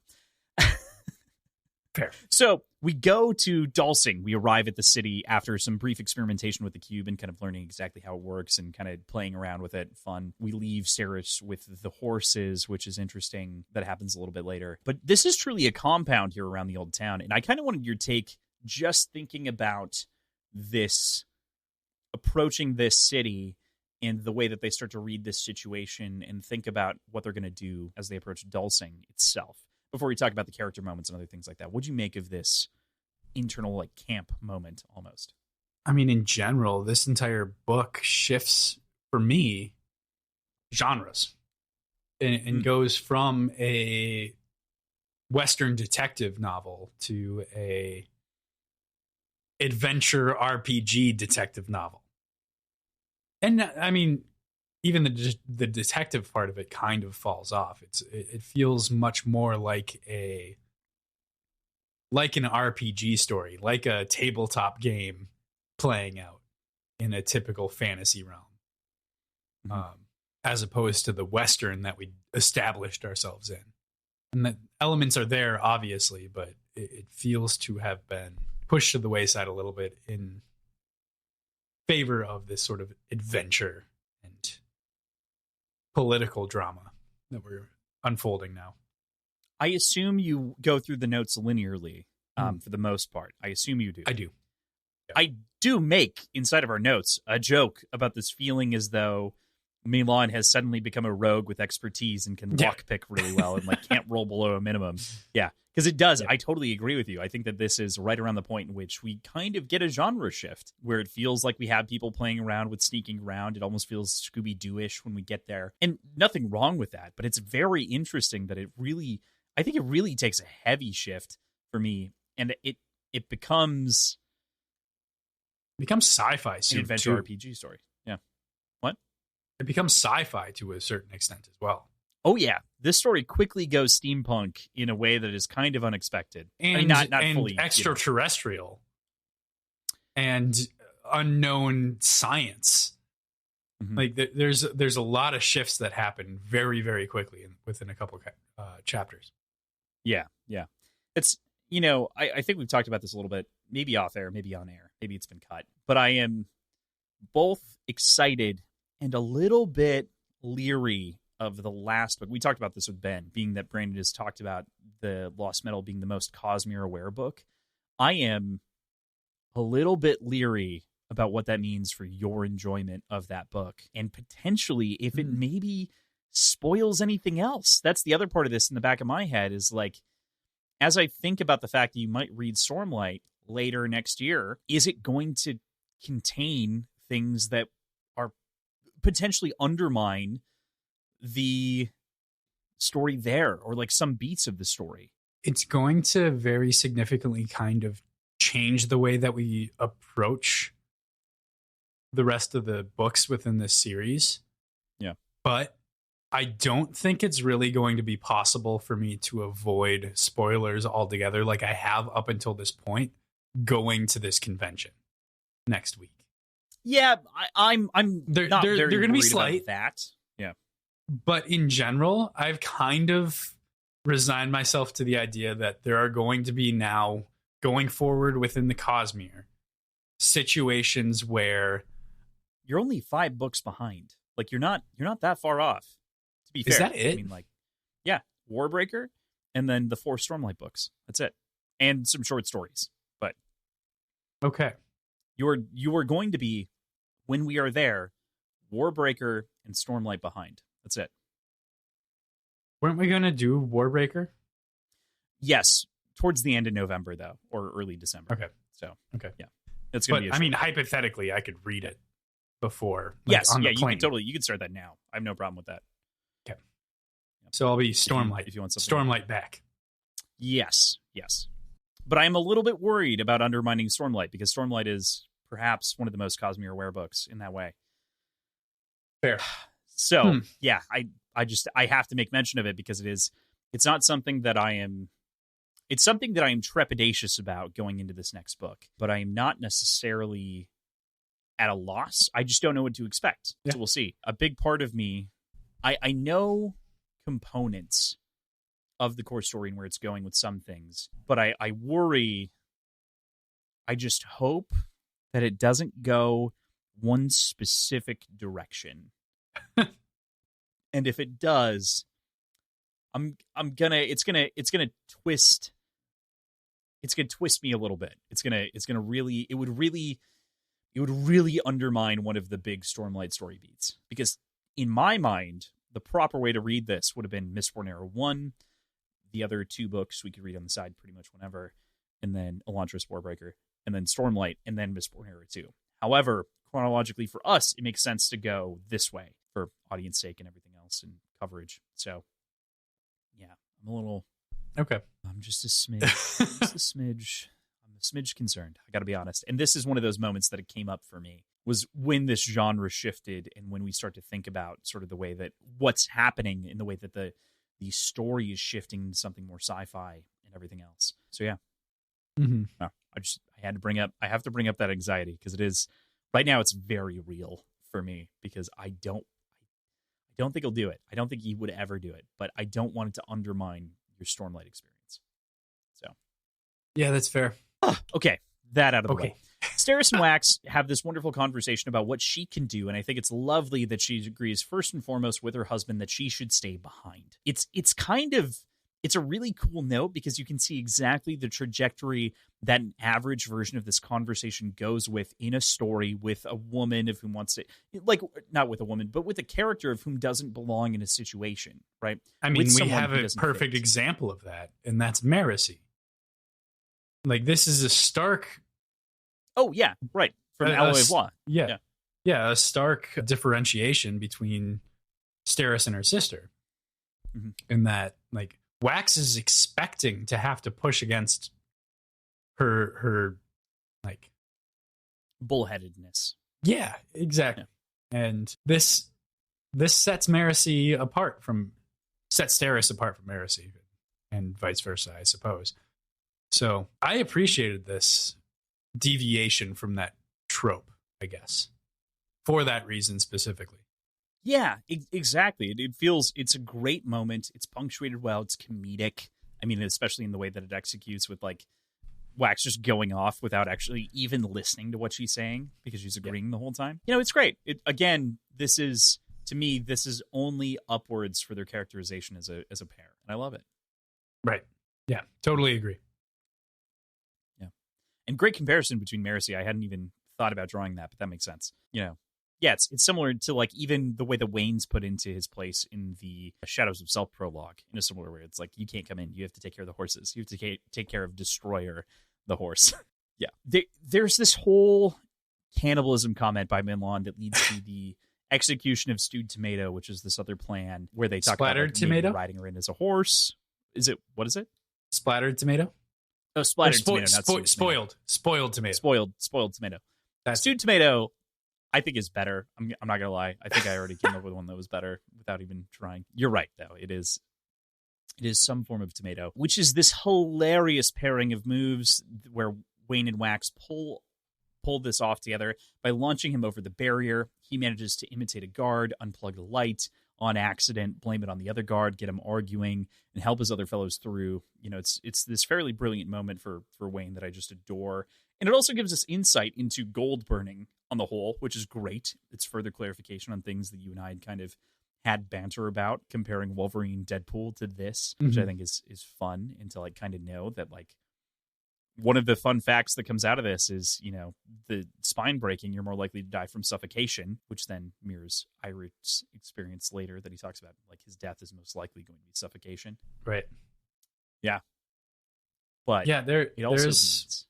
Oh, sorry. Oh, I was going to say, it leads to the reveal as well from his perspective of the crashed boat.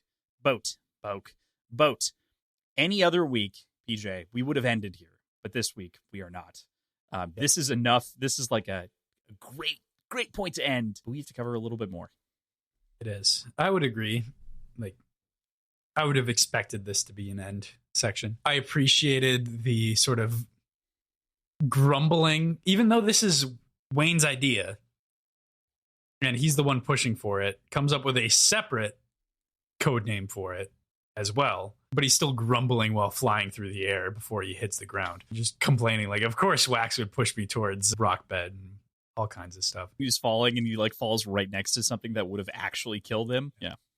So him breaking the fall with his legs to be more quiet and tapping the gold mine immediately before his head contacts, like, it's all insane. It did make me wonder if gold burning is similar to pewter in that it would be reflexive and could be done unconsciously. I think the answer is no, because of the difference between ferrochemy and allomancy, right? Because pewter burning, it's in your stomach, it's there, your body might reflexively burn it. You have to actively choose to tap into a metal mind. Okay. So for me, that's the delineation between the two. I don't think that it would be reflexively unconsciously used, but that's not to say that I might be wrong. That's just my impression of a difference. Yeah, no, that makes sense to me, and I think I agree with you. We're rapidly approaching the point, PJ, where we have the same knowledge on the series. You literally one more episode, well, two if we include Secret History, and then we're at the same point. So, yeah, that's fair. The other thing is we have all of these code names now, and all I want to know is what each of them actually means, because they sound hilarious. And It'd be fun to learn that. But they do sound hilarious. It sounds so great. I mean, like, it does feel a little. We talked about this a little bit earlier, but there's like the writing for the movie audience already that's like in this, right? This feels like a Joss Whedon joke, if that makes sense. Like this, yeah.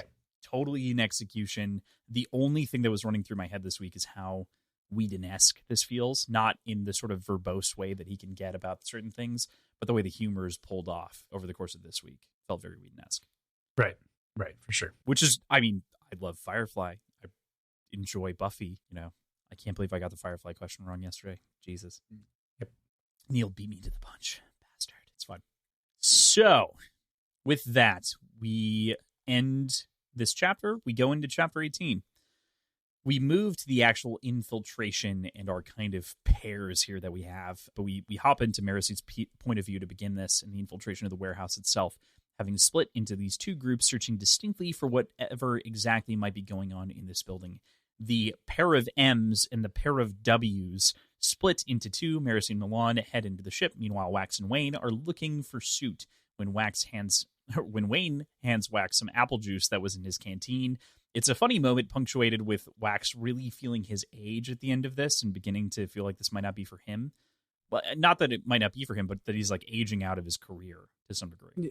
Yeah, I think Wayne's comment is something along the lines of, you got to keep your stomach guessing, and that otherwise you'll grow complacent. That's actually factual. That's the health factual thing. You do actually want to keep your stomach guessing because your gut biome, you want to be shifting as much as possible. Mm-hmm. That's a real thing. But what I want to highlight the most is Maricy and Milan's back and forth throughout this entire section. It does a really good job of reestablishing for me what we're doing here and what's going on. There's a lot of sort of repeated exposition, I guess, but it focuses us and makes us like really hyper aware of where we're going in this section. Is this where we get the finger lock pick as well, or is that later? No, that's later. 19. Yeah, no, you're right. It really does. It grounds us again in the why we're here, which I think is important because it does feel like this could be a really big jump to make between 2 chapters ago. We were at a party on a cliff face, and now we're in the middle of a warehouse in a compound city, you know, Far Cry 3, Far Cry 4, Far Cry style, breaking in and moving through doors. You know, that's not even right. It's more Metal Gear Solid in the way that they're doing things. But yeah, it's so good. It is. I do want to mention though, the M&M's pairing up and the W&W's pairing up. It's as though Brandon is very aware that he created too many names with too many similarities, and he's pushing it on us a little bit, and he's like, hey, I fucked up kind of, but like it's kind of neat, right? Like they work as pairs. They do. Yeah. And you wouldn't have expected it either. I mean, you do obviously with the Wayne and Wax part. Right. But Maricy and Wayne and Wax and Milan, fucking shit. God damn it. Exactly. Maricy and Wax and Wayne and Milan are the more natural breakdowns. They're parallels. Yeah. And they're definitely have histories, and they work well together, as we know. So, yeah, you've got the detectives paired with the imitators on both sides. So it makes for good teams across the board. Right. Which again, we talk about the RPG-ness of this chapter, and that does feel like a decision that could have been actively made as a group, which is, you know, fun, but that's what happens when you're dealing with a party of players. So we move then to a new point of view, that of Eirik, Suit's right-hand man in this business, and the man from the train with the cube and the cane. And he's got a rather weighty expiration date hanging over his head, as we learn throughout the chapter. He is part of the reason that he's using a cane to begin with is because he's steadily deteriorating. I think that this is, without saying it, Brandon talking about MS, because it does feel very representative of MS in the way that the body fights itself and degrades itself in this way. It's very much progressive MS is very similar. Family member with progressive MS, so I understand. Actually, she's got remitting, but needless. This does feel like a representation herein to try to get us in this perspective, and like his goal now is shifted from sort of he can take as long as he wants, so now he has to do things in a certain time frame. So we're kind of getting this tour of the Enigma moving away from him, and we see this massive airship from a couple of different set members' perspectives as he's kind of like leading a guided tour so that the set can maybe get more money or like capture attention or make sure that the resources are being well spent to perpetuate what they're planning on doing as a group. Yeah, this one he's learned of its primarily. Oh, sorry. That's it. We also learn of its crew and occupants. Like, we learned so much here. What do you think? Yeah. First of all, this is absolutely where sci-fi mode activates in this book. Rick's perspective, though, I really enjoyed. And it felt unique in that we're actively interrogating somebody's gait because it's not natural for them. Yeah, right. And is like constantly shifting. So that's a new point of view thing, I guess. And then there's these conversations with the scientific community that he's courting to a certain extent, and seeing how involved he really is and how manipulative he can truly be, in that he's making these speeches and he's realizing, oh, I'm losing them. I'm not talking to politicians. They're not out for power. They're out for knowledge. How can I twist this? Yeah. And make them on board, and then putting a note in the back of his mind to like tell Set, hey, or tell Suit, make sure they're perceived as utilitarian scientists as opposed to power seekers, because that's what's going to get the most reaction out. Yeah. It gives a tangibility to the set that we really haven't gotten before. And we've had some sense because of Suit and Sequence, who's been mentioned a couple of times, and now Eirik, who's an actual perspective into this, that we can actually be like, okay, wow, we know that there are ranks. We find out that he's an array, which wherever that stands on the pyramid, we don't really know. But there's just so much information that is packed into this tight space. I would be remiss if I didn't mention that Eirik, in his mention of Gate, is so close to a character from the First Law that is depicted in Chapter 2 that it is... I really enjoy it. I'm glad it's brought up. It does feel so close, but for very different reasons. One character is tortured that leads to that gate. This character is tortured by a disease that riddles their body. And so this is very interesting as comparisons go. I appreciate it. I like it. I mean, both ways.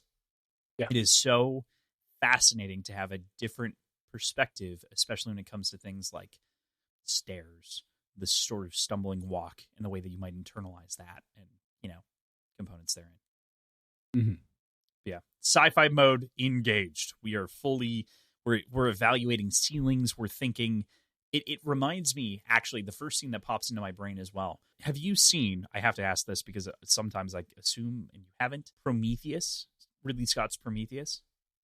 I believe so, yes. It's one of the two Alien prequels. So there's that, and then Alien Covenant. So in the same way that like Elizabeth Shaw walks in and she sees the dome over top, and she sees like history, and they see the progenitors, and they see all these different components that make up that. This reminds me of that, but like turned into a history tour where he's trying to raise funds for, effectively their pursuits, and like show the evidence that they actually spent their money well. Yeah. To me, it felt less like he was trying to extort or extract money out of the people, and more just getting the work out of them, getting them to join. That's fair. Extortion, yeah, that's actually a good way of comparing it. And I wouldn't even call it extortion. I think of it more as fundraising. Like it's more of it's a soft sell, but it is a hard sell in actually doing the work with him. Right. Yeah. Yep. I agree with that.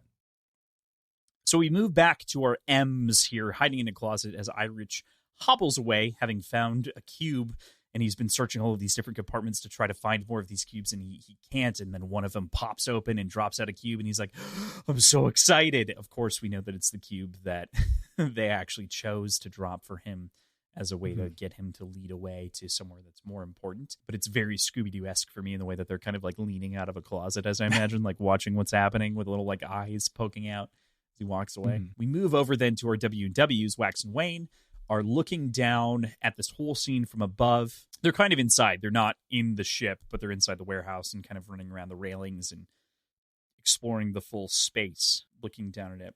But we find in this moment, Telson is here, and that Irish has her, and that the set has her in control of her. Wayne talks Wax down in a shocking turn from charging in, and will suit up in engineer's clothes to make it all happen so that they can actually pull off something that could actually free her as opposed to just charging in guns a-blazing. And I think it's really interesting, like Wayne talking Wax down for a change. Yeah. Wax is kind of off the rails this entire section. Yeah. After leaving his comfort zone, he's much more reactive. He's thinking a lot less. And maybe that's the fact that it's his sister, but we get that with Wayne as well. And he's always pretty cool and collected when it comes to Wayne being in danger. So there's something going on here, and I don't know if it's active or passive or just kind of new territory. I think this gets back to something that we talked about earlier, right? I think this gets back to the Wax is actually, he feels like he's in control of his destiny for once. He hasn't talked to Harmony. Harmony's not controlling him and directing him directly. Suit doesn't anticipate him or expect him. And so like he is grabbing hold of something because he chooses to. And so I think that that is also overcoming him. He doesn't feel like he has to protect anyone immediately necessarily. And, you know, his sister that he assumed was dead is here alive and he can help her. Yeah. Yeah, that's true. There's a couple things. What we talked about this last week, I think. And I drew the conclusion that his sister is actually a Chondra from it. But are we to assume that this ship is where that picture was taken? Which picture? The picture of her? No, I think that was in Dulcing. Or, sorry, not Dulcing. That was in New Saren. Okay. They identified the picture as in New Saren. Right. Okay. Okay. Sounds good. But what's your conclusion, regardless? I mean, I can't remember if that picture pointed to it being fucking old. Did it? I don't feel like we actually came to that conclusion. Or maybe we did and I forget. But for whatever reason, it made me think that she was a Chondra because it was an older picture than she would have been and she hadn't changed. And now she looks old, comparatively, which is another thing that gets commented upon a couple different right. times. There was some context there in terms of the photo versus... There was a little bit. I would need to re-examine it, but that's a good question because I don't fully remember. Okay. I don't think it's that old, though. It still was modern enough that it was recognized, like the backdrop was recognizable. But it's a fair point to ask at the very least, like, was she younger in that photo when it was taken versus now? But there's a lot of comments about how old she looks from both her and or from both Wax and Wayne, which feels direct and a little bit out of place. At least from Wayne's perspective. From Wax's perspective, I get it in that he hasn't seen her in years, but to repeat that from Wayne is odd. Yeah. And I think these comments are later. I think it's in the next chapter, but yeah, it is when they actually interact with each other directly. But I agree with you. I think that it is. I wouldn't go so far as to say odd necessarily, as so much as it is like the loss of time. We'll talk about it more in a minute, but I do definitely want to bring that up and talk about it in context. So, chapter 19, we get into kind of the meat of some of the things that we've already talked about, but we get the substantial bits here. So I'm excited to break these down. We have even more infiltration here as we start the chapter and some really cool use of expertise here with our rogue of the party, Milan, being able to hide her lockpicks in her hand. What a clever use of body of holding, I guess, as you think about it. Yeah, it's a really neat racial feature that she has there. But then we also get an incredibly well thought out idea from Marcy about Milan's usefulness as a historical scholar and could provide so much insight. Milan dismisses a lot of this with a trite point that history repeats effectively. She's not necessarily saying that exactly, but she kind of gets to that. That's kind of the soul of some of what she's saying and points to the people of old as an example for us here of that myth of there being knowledge in the past, which is interesting There's a lot to talk about. Where do you want to start? I mean, it's kind of in a jaded way, but I like that she brings up the old crew. And I think it's less history repeats itself and more y'all are worshiping. Yeah. Kind of never meet your heroes kind of deal. But it brings reality and more focus for Marcy, I feel like, or that's the intention, and kind of breaks that perfect image of the storybook heroes that we already know. But it also gives us more perspective on them after the fact. Right. And learn that they were squabbling and they just didn't at all consider anything outside of Ellendale when it comes to like building up the future government and society. Yeah. And for the most part, the myth that you and I have been interrogating over the course of this podcast series talking about Era 2 has been mostly about Kelsier. But this puts everyone else into question. Like, we've been interrogating the survivorist religion. This moves away, this book in general, I think, to some degree, moves away from the religious connotations and interrogation, and instead moves towards the sort of historical and mythological processes of becoming a part of a myth, a foundational myth, and starts to try to break those down as it happens. You know, it brings into question, I think, a lot of things in a very interesting context. But definitely, don't meet your heroes is kind of the core.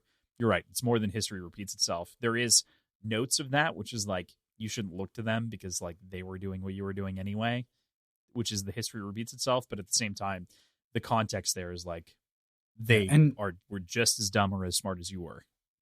Exactly. And who better to bring this up than a rebellious seventh? Right. You know, like, of course it's her. Yeah. Who's maybe not the best point, which also Marcy comes to terms with, is like, maybe I should interview a different Kandra. Yeah. Maybe. Because, you know, a little bit less jaded than Milan's perspective, perhaps. But, you know, it's hard to read for sure. Any thoughts on the sort of, you mentioned earlier, but the Swiss Army knife that is Milan? I mean, the lockpicks are so fucking cool. You know, all of it. And the, I don't think it's here, but it's close to here, of her skin going translucent and like effectively finding the proper tumbler locations for the safe. Yeah, it's cool shit. I think it's when we cut back to the safe after we go with Engineer Wayne on a walk. So that is very interesting. It does get to this sort of she can solve any riddle kind of a thing. I don't think it's a problem because I think that she has other restrictions. But it also, they get to speaking about Kandra in a very sort of a more explicit way than we've gotten before, where she's like, I would love to pick your mind. I would love to like see what's inside your head. And she's like, my thigh. Marcy's like, what? And it's like, you want to see inside my thigh? That's where my brain is right now. And it's like, oh. Which gets into that thing that we were talking about earlier, which is like Kandra organs seem to be fluid wherever they need them to be. Or decide them to be. Yes. Like there's an emergency canteen in her skull. Right. Is it filled with water or whiskey? Which do you think? That's whiskey, obviously. Whiskey, for sure. Yeah. It's a great bit. I really enjoy it. So we move then from there over to Engineer Wayne, as mentioned earlier. Continues to walk in the open, you know, and begins to explore the role of playing an engineer and making a mockery of a couple of the set members here. Speaking in very big words and terms that mean absolutely fucking nothing, and intimidating / like it's so clever because it's definitely true. And I was a victim of this for many years when I was younger, but like sometimes you just like nod and agree because you don't understand. And instead you should be interrogating and asking questions, especially if you're someone who's inquisitive. Like most of the engineers that I actually know would ask questions in this moment, being like, what? But people of whom, you know, are self-consumed with that pride, they won't ask in the immediate moment. They'll just like nod and agree or consent. And oh man, what a fun moment as it begins to distract these people so that Wax can begin his part of the extraction. Yeah, there's an explicit callback to that party where he impersonated that mathematician slash inventor. So it's cool to see that explicitly drawn upon as the origin point for his understanding of how to do this. So we saw the beginning and end of this sort of expertise, and we can fill in the blanks as far as his practice goes. But yeah, I mean, this is a very clear example of him creating a persona for himself and rehearsing that in character until he can use it as a springboard for the background that he creates for himself. I mean, he uses as a springboard for conversations with other people. So he flubs it to begin with about why is he here? What's his motivation? And what's his feelings about his surroundings? And it gets a little complicated, a little bit hairy, and he backs up and like restarts and refines.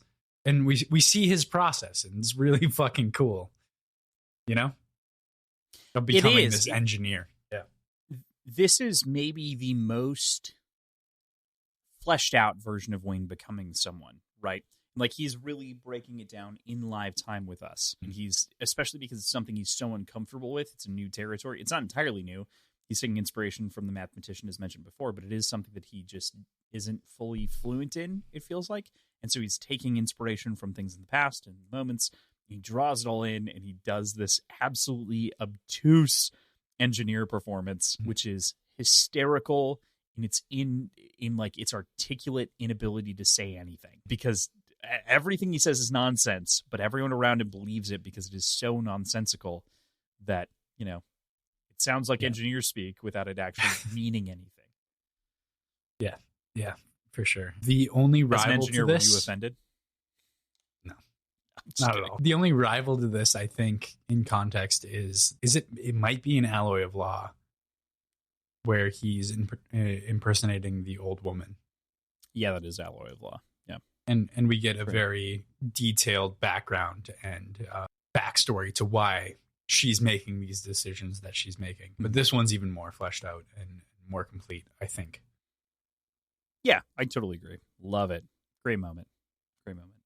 All right, we hop back to Maricine Milan, as we had mentioned earlier, and they do manage to find R'hllor's Chondra spike instead of the safe, as you'd mentioned, the translucent skin and kind of the ability to break through that lock, and the tumbler being very easy for our Chondra here, as well as some strange discs that are in that safe, as well as the Allomantic cube that they had used earlier as kind of the teaser treat to get him to show them where the safe was to begin with.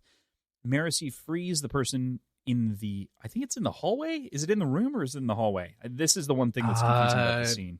There's a lot that's confusing to this scene for me as far as actual like floor plan and setup goes. Yeah. The spatial stuff is pretty fluid in my mind. Hard. I'm a little bit lost on this in this moment, but frees the person from the cage, of whom we learn, begins to kind of free the others from their imprisonment. There's a child in another cage. I don't think it's in this room. I feel like it's in a hallway or it's somewhere nearby that they walk past to begin with, and then they come back out and free, and then he goes back in for the safe and whatever else. But, they free others from their imprisonment. We get please as a language, and we get no other really touchstones of being able to speak the same language as them. They draw a connection that he's from another place, and it's a place far away from here. Mm-hmm. Oh, boy. Thoughts? I mean, that makes us presume that the ship itself is also from far away from here. Sure. With the context that we know, presumes that it's another planet entirely. So that's super cool. Why do you think it's another planet? Because this is so alien, and without any sort of backup anything. We also don't get any interjection from Milan, who is in direct communication with Harmony. I don't know. That's something to interrogate elsewhere, I guess. I do wish we would have had Milan's perspective from this, because there is the very obvious parallels with the shape-shifting and the fluid nature of these of this specimen. It would have been cool to see her break down the similarities and differences internally, but it's a very small complaint, and I don't know what would have come of it Yeah, I don't fully know. Yeah, right. It would have been interesting to see that kind of intricacy. I mean, back in Irich's perspective, there's a lot that they're trying, like all the people in the tour are trying to interpret the gold drawings on the ceiling, and they're saying like, oh, there's 3 genders, oh, there's all this shit, and there are all these different moments. They're trying to put things into boxes, and I think it's nice here that we are in Maricy's perspective because she isn't necessarily trying to rationalize it immediately. Instead, she's just trying to do the best thing for the people and like trying to interpret his feelings, his emotions through a very limited window. So yeah, that's fair. Yeah. But I understand the inclination to go into that because that would be Clarity's perspective, right? A little bit of mystery is not bad. It's not, come on. It's okay. Yeah. It's okay. We round out this chapter with Wax managing to make it to Telsin. They embrace after many, many years, having not seen each other. It's a bittersweet moment punctuated by all the time that's been lost between the two, right? So more than a decade of time in theory, and all the time that Wax was in the roughs, and even like between A and B. So like they have lost so much time between each other, but unfortunately in this moment in which they're kind of being able to both look at each other and be like, you're so old, there's a man that catches them and Telsin shoots him, sounding an alarm for the group to have to deal with over the course of the next chapter. Puts tension and action into what's about to come next. It does. I also truly believe that if she hadn't acted in that way, it would have gone down the same way anyway. Mm-hmm. I feel like an alarm was being raised either way. Sure. And if it's by gunshot or by, I don't know, physical alarm or crying, it doesn't matter. So yeah, she makes the comment about being a fast learner when it comes to like having experience with guns, but seems to be relatively proficient. I mean, not proficient, but well enough versed in them. So I'd be curious. Sufficiently, skilled. Yeah, I'd be curious to see her actual experience. This is that scene where the age comments come from both Wax and Wayne, and I really do. I think Wayne's come in the next chapter, but Wax has come here. Okay, because Wayne is out of the room now. Is it weird, or am I just reading into it too much? Is it weird that they both comment on it?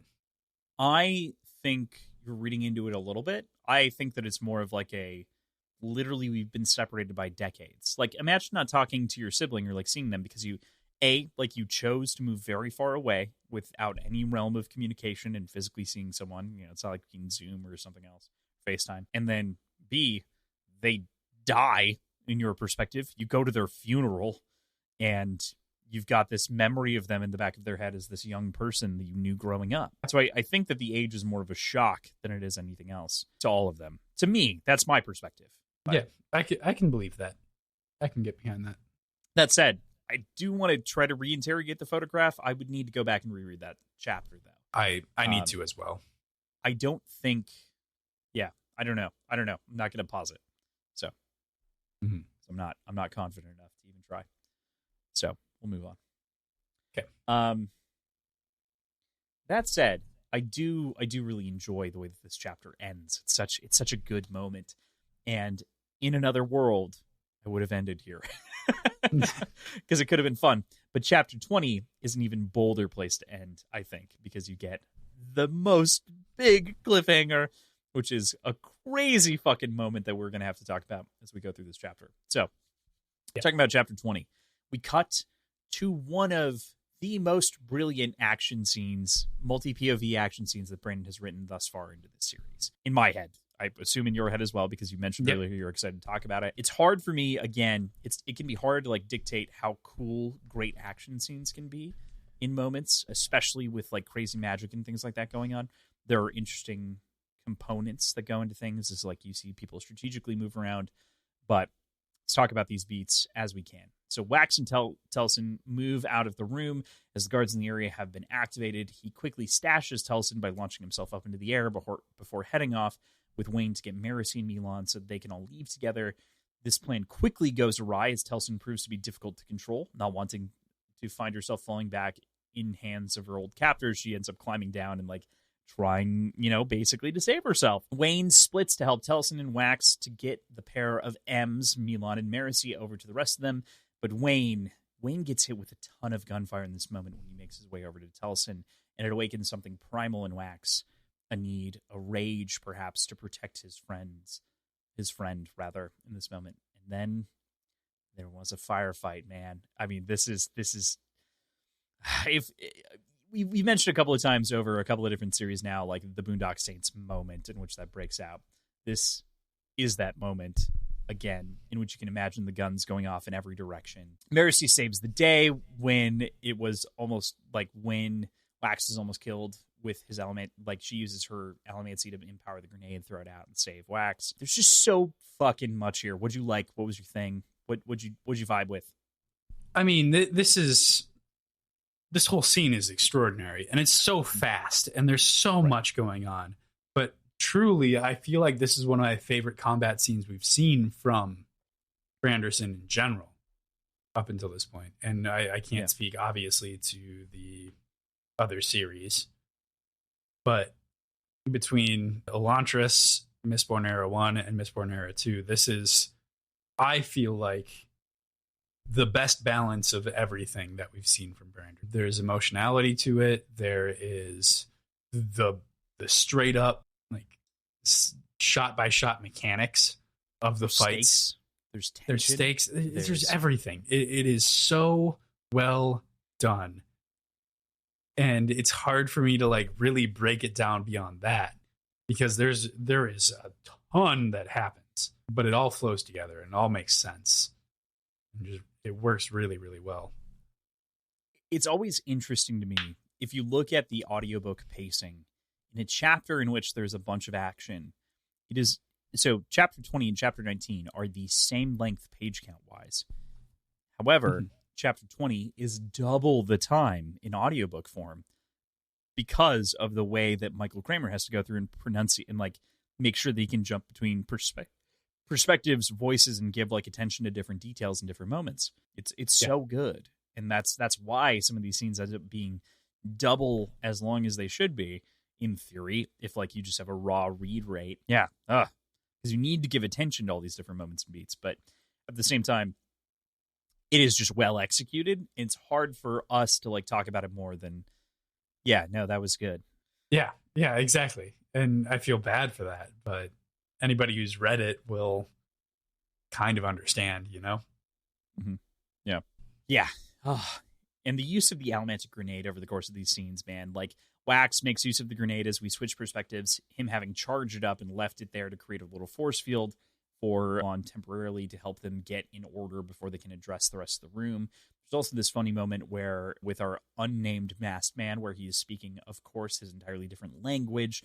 He's like, come on, like, just do the thing. And, you know, it's a very, he's like begging them to pull them back into the ship. And all that he knows and all that he can say is please, and is trying to direct them that way. Meanwhile, Wax, by and large, agrees with the idea, and they end up doing that in the end. But shortly thereafter, Marcy gets hit and goes into shock. And we switch POVs in like what is a very kind of intense moment. Like, this is not something that's expected when you're reading through this chapter, but ultimately a good thing, because we do kind of have what feels like some plot armor on some characters. So it's good to, that's been a problem before. It feels like it's being addressed throughout the story. Yeah. And I think Marcy getting shot is a growth for her character as well. It roots her in more realism and roots her as an actual constable as opposed to a theoretical constable that she's kind of been presented as throughout the entire time. Like, it gives her some street cred, for the lack of a better term. Totally. Going forward. There's obviously like the physicality of it immediately. It's shock and confusion without pain, explicitly without pain, followed by excruciating pain and just all-consuming senses. So it's cool to see that happen in perspective. Yeah, I think it's a great moment to that point entirely. Oh, man, what a moment. And I think that we've been missing that for a while. I think we got some of it in Mistborn Era 1 with Vin like passing out at different times from pewter burning too much, or pewter dragging rather. But for the most part, it's always been self-inflicted, and this is something external, right? So this is a choice, Right. or this isn't a choice that a character made. This is truly someone being forced into the corner. Mhm. If anything, I think that plot armor is thicker on average in the Mistborn books than I think it should be for characters. But at the same time, some of them, just get hit at wildly and killed randomly almost. So To just kind of take it a step further, this might effectively dispel some of that myth that Wax has. Like she has an accounting and understanding of every single time he's been shot textually. Mm-hmm. But to see it just kind of happen like this suddenly, randomly, no big deal. But I mean, it's nothing to make excruciating notes on, right? Like that might dispel some of the regard that she has for his Ruff's persona. Yeah, at the very least, it puts it in context, right? Like that's the biggest thing for me is like it demystifies the gun injury, the bullet wound, everything else a little bit for her. Yeah. So from there, we go back to Wax, whom is basically toying with these other Allomancers, using clever tricks to dispatch them fairly brutally. And Wayne, with that charge grenade, is ready to take these fools on, as it's been charged with the steel push capability, and so it pushes out from the grenade center everywhere against them, blowing away these people's weapons, giving him the opportunity to jump in, using the steel bubble basically to whip on them all with his dueling canes and take them out. It's a great moment. Again, we mentioned this earlier, but it's very RPG-like in the way that it plays out, which is fun and fine, totally reasonable, nothing wrong with that. But while that's going on, Wax is still taking out as many as he can on top of and around the ship when a horn sounds and the reinforcements begin to pour out of all of the surrounding buildings. What do you think of this component of the scene? Again, we're still in this action sequence. There's so many different beats that like it's hard to consume and talk about them all. But, highlights, favorite moments. I mean, favorite moment is obviously when he like offensively uses Renette's grappling ball. Mm-hmm. And it's a good one. Haze Killer. Is it Haze Killer? I would call it a Haze Killer. I think it's referred to as a kill squad repeatedly, but I would call it a Haze Killer because it's targeted. Haze Killer is mentioned in this section. Like as individuals, they're Haze Killer soldiers. Yeah, trained Haze Killer hitmen, but like they're referred to as the kill squad. Right. Yeah. So the comments of like outsmarting them, even with this thing, to not drop your shield, stuff like that. Like it's very fast. It's very, each individual moment isn't that important, but all of it together makes for a very, very cool scene. Mm-hmm. Yeah.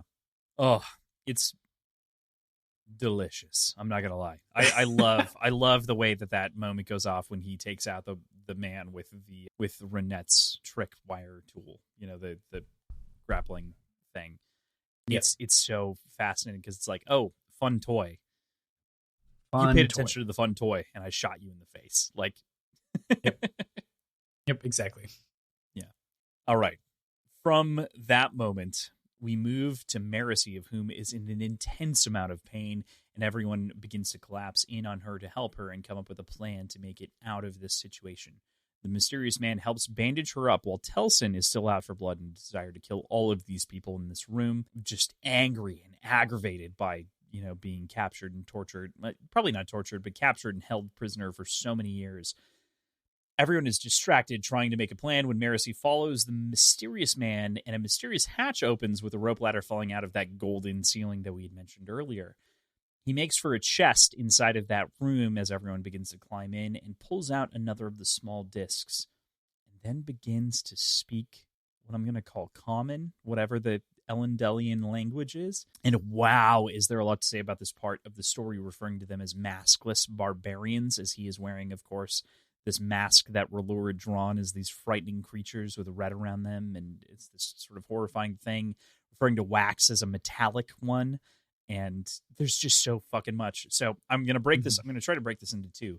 What are your thoughts on this moment? What do you think of the man? What do you think of the movement away from the action? Does it work for you? And we'll talk about the ship after this. It's chaos. This whole section is chaos, but this specifically, there's just so much going on. This man and the use of these discs as communication devices is insane and interesting, and there's an accent mentioned, so it's not necessarily a perception thing. Like, it's hard to understand exactly what's going on.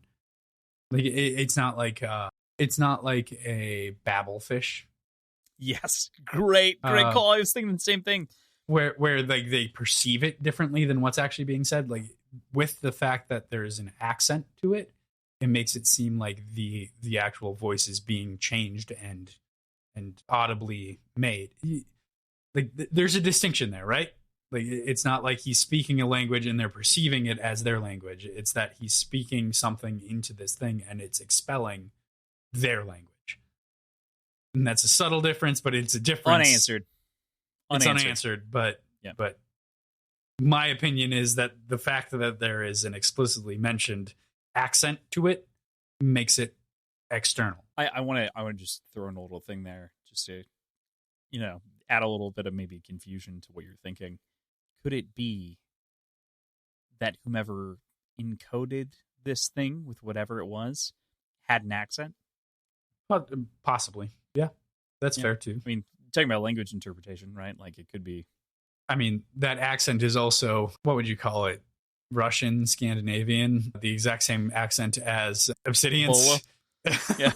Oh, sorry. As who? Obsidians? Oh, yeah, fair. I mean, Obsidians and Bolo, Aorians from Critical Role. So.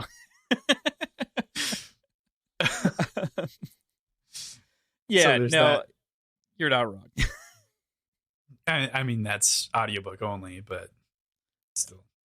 Just to give it something that feels very strange and different. So yeah, that does add like a flavor, a taste to it a little bit. There's a question there of like, how authoritative is that as a language, which will be interesting. I think that's an interesting question to interpret, especially because this is a foundational difference between an audiobook and a reading narrative, without like giving it some sort of sense of like drawn out vowels or some other way of describing it, to like give description to an accent versus just choosing one. So not to I'm not shaming Michael Kramer or Brandon for not writing it, but when you're depicting an accent, it's a tough task to try to convey.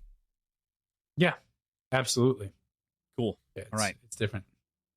PJ, we end this week on the wildest of notes, especially for the series so far, as Wax straps himself into the ship and launches this small boat away from the main vessel, using allomancy to power and push this whole thing.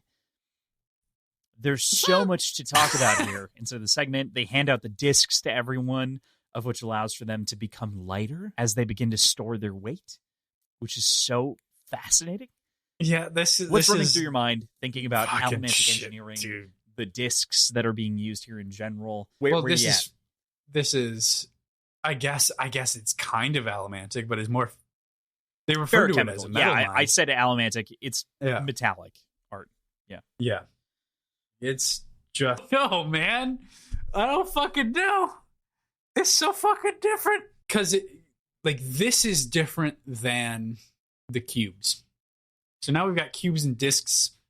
Like we've got circles and squares that we're dealing with, and that's a good way to delineate between allomancy and ferrochemy. But it feels like this makes somebody a ferrochemist, a ferrochemist, as opposed to allowing somebody to use innate or augment innate allomancy.